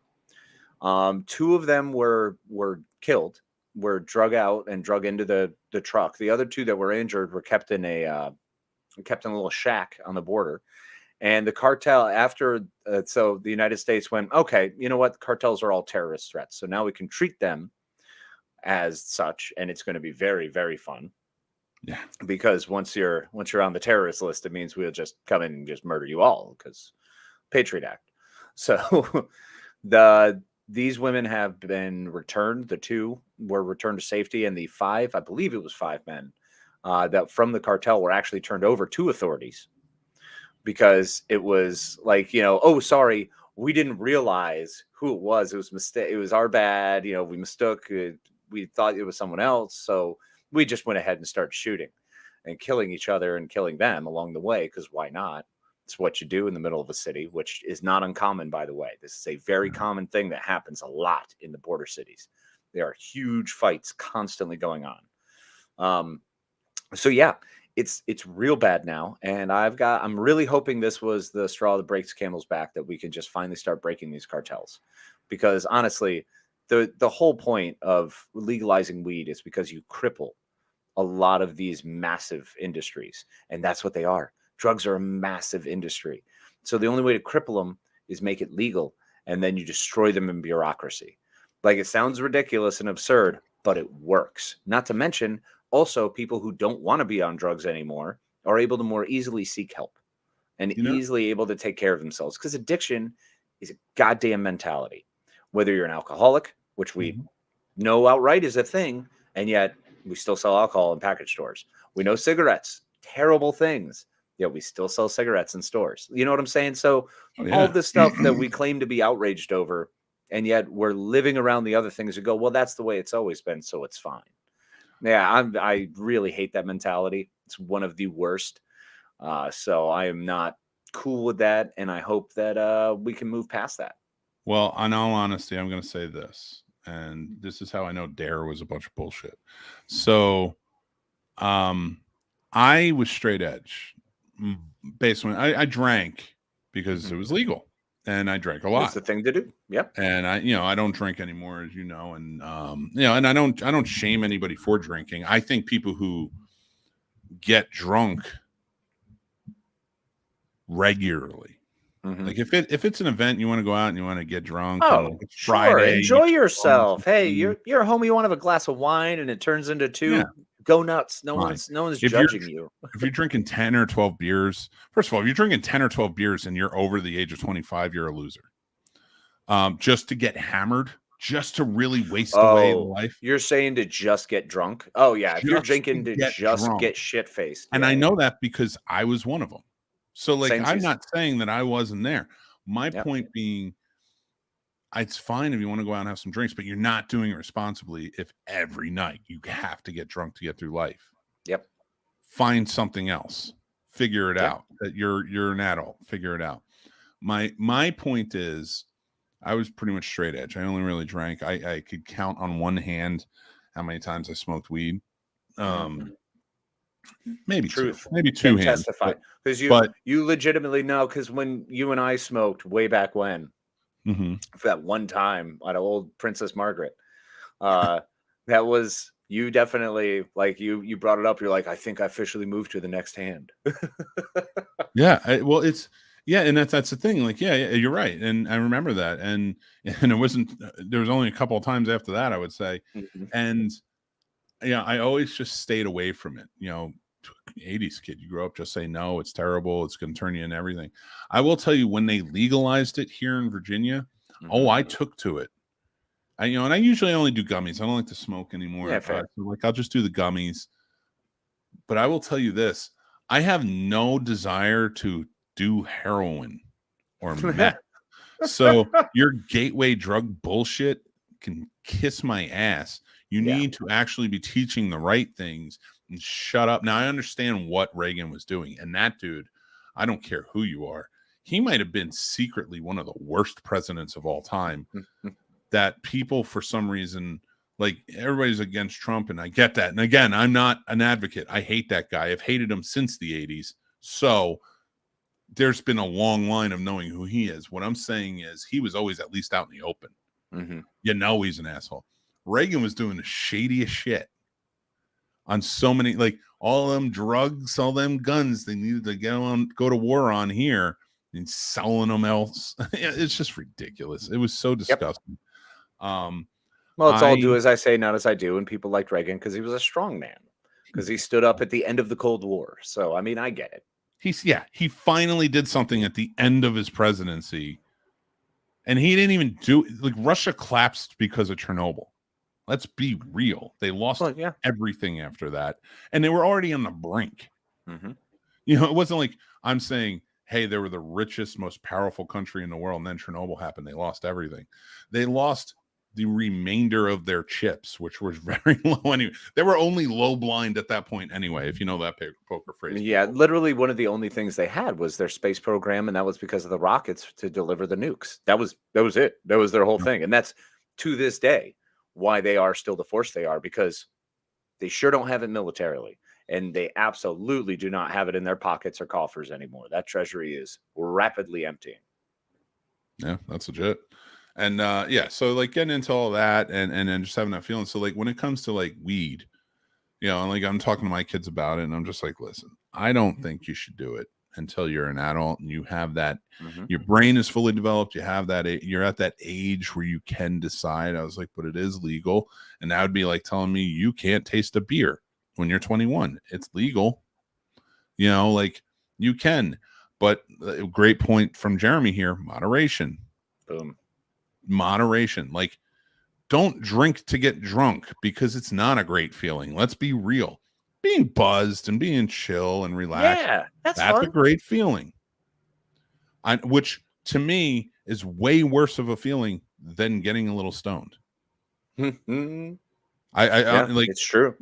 Like, sorry, everybody who doesn't understand how marijuana works. And I'm not saying I'm the foremost authority by any means, but I do understand. And even when I wasn't doing it and I was straight edge, I wasn't looking at people being like, you're a bad person. Right. I was sitting there saying, like, I don't get it. I don't understand it. Now I do. Now I get it. And it's because I'm not going to hurt anybody. That's probably the one thing you can do. And you're not going to hurt anybody. Exactly. Because you don't want to drive. And now that you have Uber Eats, you don't have to. Don't want to drive, don't have to drive. As an old head that I am now, I am all about, if I know I'm having a hardcore session that night, it's like, well, I better just stop by and grab one little bag, like a little fun sized bag of chips now, because I try not to keep the big bags of chips, or make sure I have popcorn around. I love that, man. I think it's fantastic. Just snack away. You're not going to be angry. You're not going to hurt anybody. You're just going to have fun. Worst case scenario, you pass out. Yeah, like, and perfect example is like Dan, who was here earlier, and of course you guys have seen him on Master Shake. He loves to have a drink. That is what he enjoys, and that's the type of level I can respect somebody who drinks, because occasionally we might get a drunk text from him like, guys, I had a little too much, and it was, like, I'm having a good night, but he's sitting at home chilling out watching a movie or something and texting everybody. He's not out being sloshy stupid, or he's at the bar and but it's Friday, he worked his ass off all week, but he enjoys the tastes and he gets into it. That's his thing. There are people who do it with wine, and for me it's like, that's the type of drinker I can get behind, not the one that needs to be blasted to forget life's problems. Right, the one who needs to get drunk. That honestly, you will get a good case of fuck it all, and there will be no concerns whatsoever. You'll actually just probably enjoy figure out a lot of solutions. Oh yeah, not good ones, agree but with that. No, you'll find workarounds. You'll find some. Yeah, you'll find workarounds. Absolutely. Sure. Yep. You'll keep your brain going. You'll keep moving towards stuff. It's why I love marijuana for that. I think marijuana is one of the best ways to self-medicate, enjoy yourself, and still also de-stress. That's my biggest thing, is when I'm not smoking, I get edgy and I get nasty towards people, and I can be a little mean. I'm gonna be a little mean because I'm very reactionary. I'm on the cuff. You know what I'm saying? Like, if there's something right there on the edge and I'm in the middle of dealing with 4 things and you come over and try to talk to me, you've just added the 5th, and I'm not okay with that. However, if I'm smoking and that same scenario comes up, guess what? I'm going to answer your question and just carry on with life with the other things I've got going on. I'm not saying it's a perfect system, but it works. Wholeheartedly agree, though. There's too many people I run into that are drinking that I want to have nothing to do with while they're drinking, because it's not a conversation that's fun. It's not a conversation that's being pushed forward. It's not really going anywhere because it's just kind of incoherent. But I've never said that about anybody who smoked weed. And was high. Oh man, on weed. This is why I also enjoy drinking to a smaller degree. I honestly, now finding out more about the health effects and the long-term stuff that it can do to your system, and trying to be better with my body, is I don't want to be involved in drinking anymore at all to that degree. But there is something nice about having a beer on a nice warm day, or enjoying a nice glass of wine for me, usually wintertime. I love a nice glass of red wine with dinner at, during the cold of winter, and just kicking back and relaxing. It's cool. I'm all about it. I will never put down and kibosh drinking. I think there are better options, and I think the fact that we take it too far is our problem. I think Jeremy nailed it with moderation. Moderation is key in everything. Because, once again, smoke too much weed, you pass out. It's not a bad thing, but you might also interrupt your whole day. That's the other part. So you might deal with a burned day, but at least with weed, when you wake up, you're just not high anymore. With booze, when you wake up several hours later, you're hungover, your body hurts, you can't think straight, you're all cloudy, you're not getting anything done. So yeah, that's why I land on the marijuana over the alcohol in a big way. And plus, driving, man, too many times that I personally got behind the wheel when I definitely shouldn't have, and somehow made it out unscathed, and more importantly, other people made it out unscathed. Yeah, that's a huge deal, and I, reaching that point where now, like, I used to always, like, maybe crack a beer and, like, have some peanuts on opening day, watch the game. Now, like, it's just chill out, pop a gummy, watch something, relax, have good conversation, and it's just it's become so much more fun that all of those disgruntled old bar patrons that go literally just to get drunk to forget literally life's pain, whereas you should probably be dealing with this, not drinking it away, but whatever, we'll figure it out, because you're probably going to go home, beat somebody or something, and Listen, I grew up with alcoholics, and no, I know that's why I can't say anything. I'm well aware you experienced this, so like, and that was one of those things where it was like, how can I make sure my kids don't turn into me? Mm-hmm. Don't do the things my dad does. You know what always makes me laugh about my dad is because my dad is really well respected in his community. He's done a lot of great things. He's done so many great things. He would probably tell you I wasn't one of them, but I'm okay with that at this point in my life. It was me, and it was like, he loves my brothers, my sister. It was, and he tells me he loves me, but like, you can definitely see a difference. It was me, and that's okay. And I've come to terms with that. My point with this is, I look back at it and I'm like, everybody loves him. And whenever they talk to me about him, family members, whoever else, they're like, we know it wasn't good to you, but we love him and you think he's great. And I always laugh because I'm like, everyone has to quantify it, why they care about him so much. And they always quantify it with, we know how he was with you, or we know he wasn't good, but we love him and he's great with us. And it's like, well, I'm glad that that's the case. I am. And I am going on 41, so it doesn't bother me as much anymore. I've dealt with those issues. It really comes into stop quantifying. It's like, I get it. I don't need to be reminded.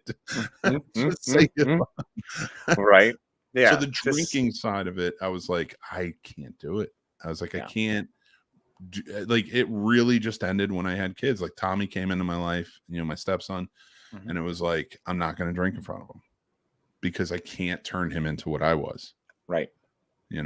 So yeah. And it's been very similar though with me and River, because I mean, it was not uncommon for everyone in all my households that I ever was part of. So everyone was boozing, man. That's part of what you do, especially up in, northwest corner of Connecticut. Ain't much else going on. So grab some beers with the fellas and hang out. And, after work. And I mean, that was back at 17. I was getting freaking, bottles of vodka and then stashing them, because I had my friend who I worked with. I can't believe I'm going to say this, but my buddy I worked with at the time, I was in high school. He was not. He was 21, 22 maybe. We would discuss things outside because there was a smoker's break corner. So I'd go out and hang out with them and then be like, hey, I got $20. You want to head down to the package store real quick? So, and I also could never go with him on a trip because anytime, because I knew the people who owned the package store. Like, they were friends, would come to the house regularly. Oh, nice. So I wasn't able to go visit and hang out. So he would go down and pick up these bottles of Smirnoff for me. It was awesome. And I look back on those days and go, yeah, that was a lot of fun. That was really stupid. And there was one night where I was literally puking up bile. I drank so much in such a short period of time. It's like we each started with a 6-pack. And then we moved in. I started cracking into this bottle and I finished all of a little over half, mixing with OJ. And that's the way I used to do it too with parties, with just straight screwdrivers all day. And I was hurling, buddy. I was a hurting pup. Let me tell you, it was not cool. And those are the kind of lessons I want to be able to impart into River without being like, hey, be careful. Yeah. And the funny thing is, I have never met a drunk who isn't annoying. I've never, like, they can be fun, but they get annoying. At one point, it clicks over and they always become annoying. I've never met one.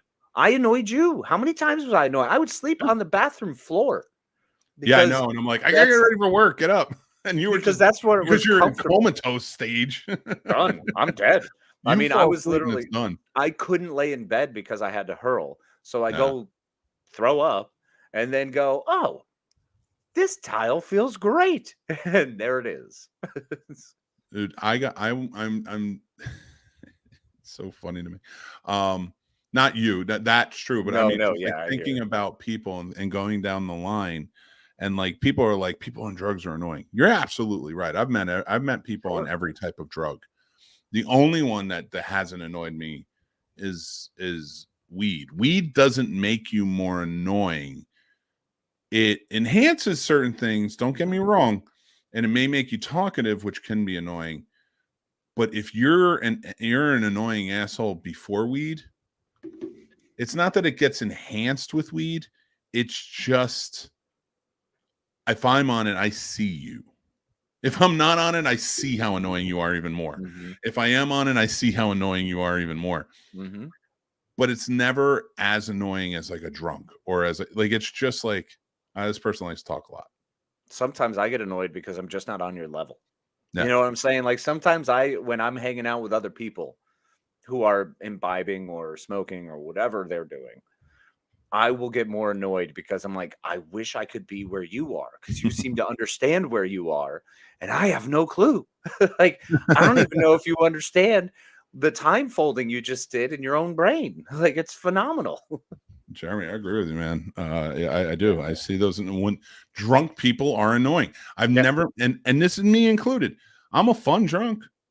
I have the laughs, I have the jokes, but I'm annoying, and I get it. And I understand that. Ask Casey. I'm not saying it only happened when I was drunk, but I started realizing it when I stopped drinking that beating a dead horse probably isn't a fun thing and I should stop. You know, and like Casey had reminded me of that when I was sober. I just wouldn't listen. And thankfully I would say I don't do it anymore. No, you're fantastic about it now. I'd say that's almost that's a null and void thing. It rarely ever happens anymore. Yeah. So, but you did point that when we did our old show, every day it was like, shut up. Like, just Mick, shut up. Like there was the whole, oh my God, there would be times where you would say things 9 times, but that was the only word coming out of your mouth. And I'm like, bro, anything else? Please, anything else. And it annoyed everyone. It was across the board. Like everybody's like, dude, you need to stop. And I'm like, comedy works in 3s and 33s. And I'm going for 33. You did every time. And there were times that it came back around and I would get bitter when they worked back around because then it would be even worse because now you're not going to stop because now you've just been egged on to be like, oh, well, this is hilarious. And it's like, no, it landed once. 1 out of 20 is not hilarious. And I love that you have embraced my segues now. And they're not even as bad as they used to be. Oh, no. They used to be real great. Your segues were completely out of thin air. I mean, there's nothing there. There's nothing there. And you'd be like, hey, guys, so anyway, talking about mugs. And I'm like, what? We were talking about the zoo. And you went on to mugs, but you would say things in a way like that. So it seems like it was naturally part of the conversation, yet had nothing to do with the conversation. Casey, at one point in our old show, immediately goes, would you stop doing that? We just sat down. We weren't even talking about anything. You can't pick it up like it's a conversation that we just started. And I'm like, you love doing that. You're like, all right, so we're just going to carry on from here. It's like, what? We haven't even said hello. You guys would start rolling, and I'd be like, yeah, so I just didn't really like how they did that in that movie. And she's like, we just started rolling. We didn't even introduce ourselves. Yeah, we haven't even said yes yet. Or hi. You guys would be like, with the drug cartels, just be like, yeah, so see what happened this week. And you get really into it. And then it's just like, oh, man, you know what I'm going to see on Friday? Yeah, exactly. Every time. Oh, speaking of that, so Thor's coming out. And we're like, what? But what? I want to talk about this now. Stop what you're doing. Yeah. You know what's delicious? Pound cake. I think we should all eat more pound cake. It would make everybody happier. Put a little lemon flavoring. Maybe, you know, if you're not diabetic, do the frosting on top. Very true. And that is a Mick Manhattan segue. It was a Mick Manhattan segue. It was so bad. Well, guys, it's coming up on time. I'm sorry we didn't get to all the comments today, but we really appreciate you guys having those fun conversations. Yeah, really appreciate everybody in here. We do read them. Jeremy, thanks for joining in, man. Hopefully you can be a part of it more going forward. And thank you guys so much for joining in for SnobNation morning show. Like, because when this started, we had nobody watching, and I was like, I got a little nervous. I'm like, oh, maybe people forgot about us.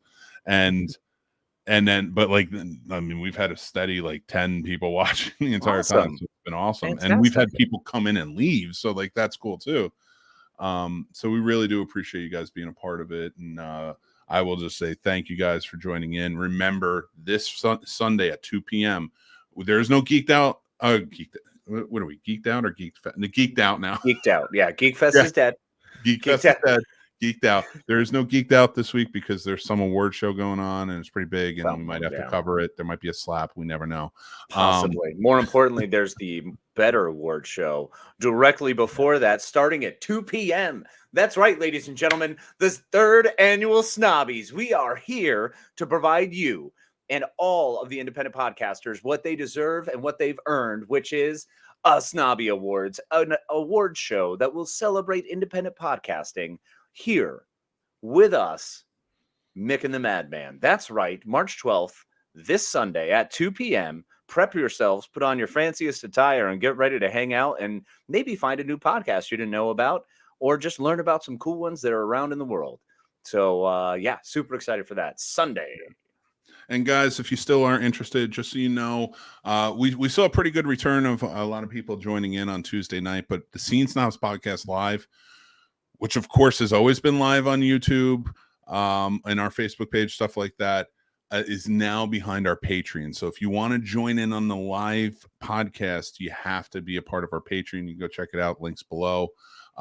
But if not, go check out, you can check it out anytime after that. It's immediately up on YouTube after the show ends, and it's out on any podcast platform after that. So go check that out. Boom. But I am going to say, and our new show, I do want to point this out because we talked Star Trek today. Warp Factor Fiction is starting this month. It's going to be 2 episodes a month where we cover 1 season, and we're going in chronological order of Star Trek and all of the live action and animated series that go with it. Very excited for that. Casey, would you like to take us into the weekend, sir? Absolutely, my friend. I appreciate it as always. None of this would be possible without the incredible work you do, Mick Manhattan. I'm grateful every day for that, my friend. Thank you. And thank you, all of you fantastic listeners, everybody who tuned in, everybody who decided to comment along, everybody who listened live, and everybody who might catch this later. We appreciate it. We're so grateful for the time you spend with us, and hopefully we're mildly entertaining and a little bit fun for you.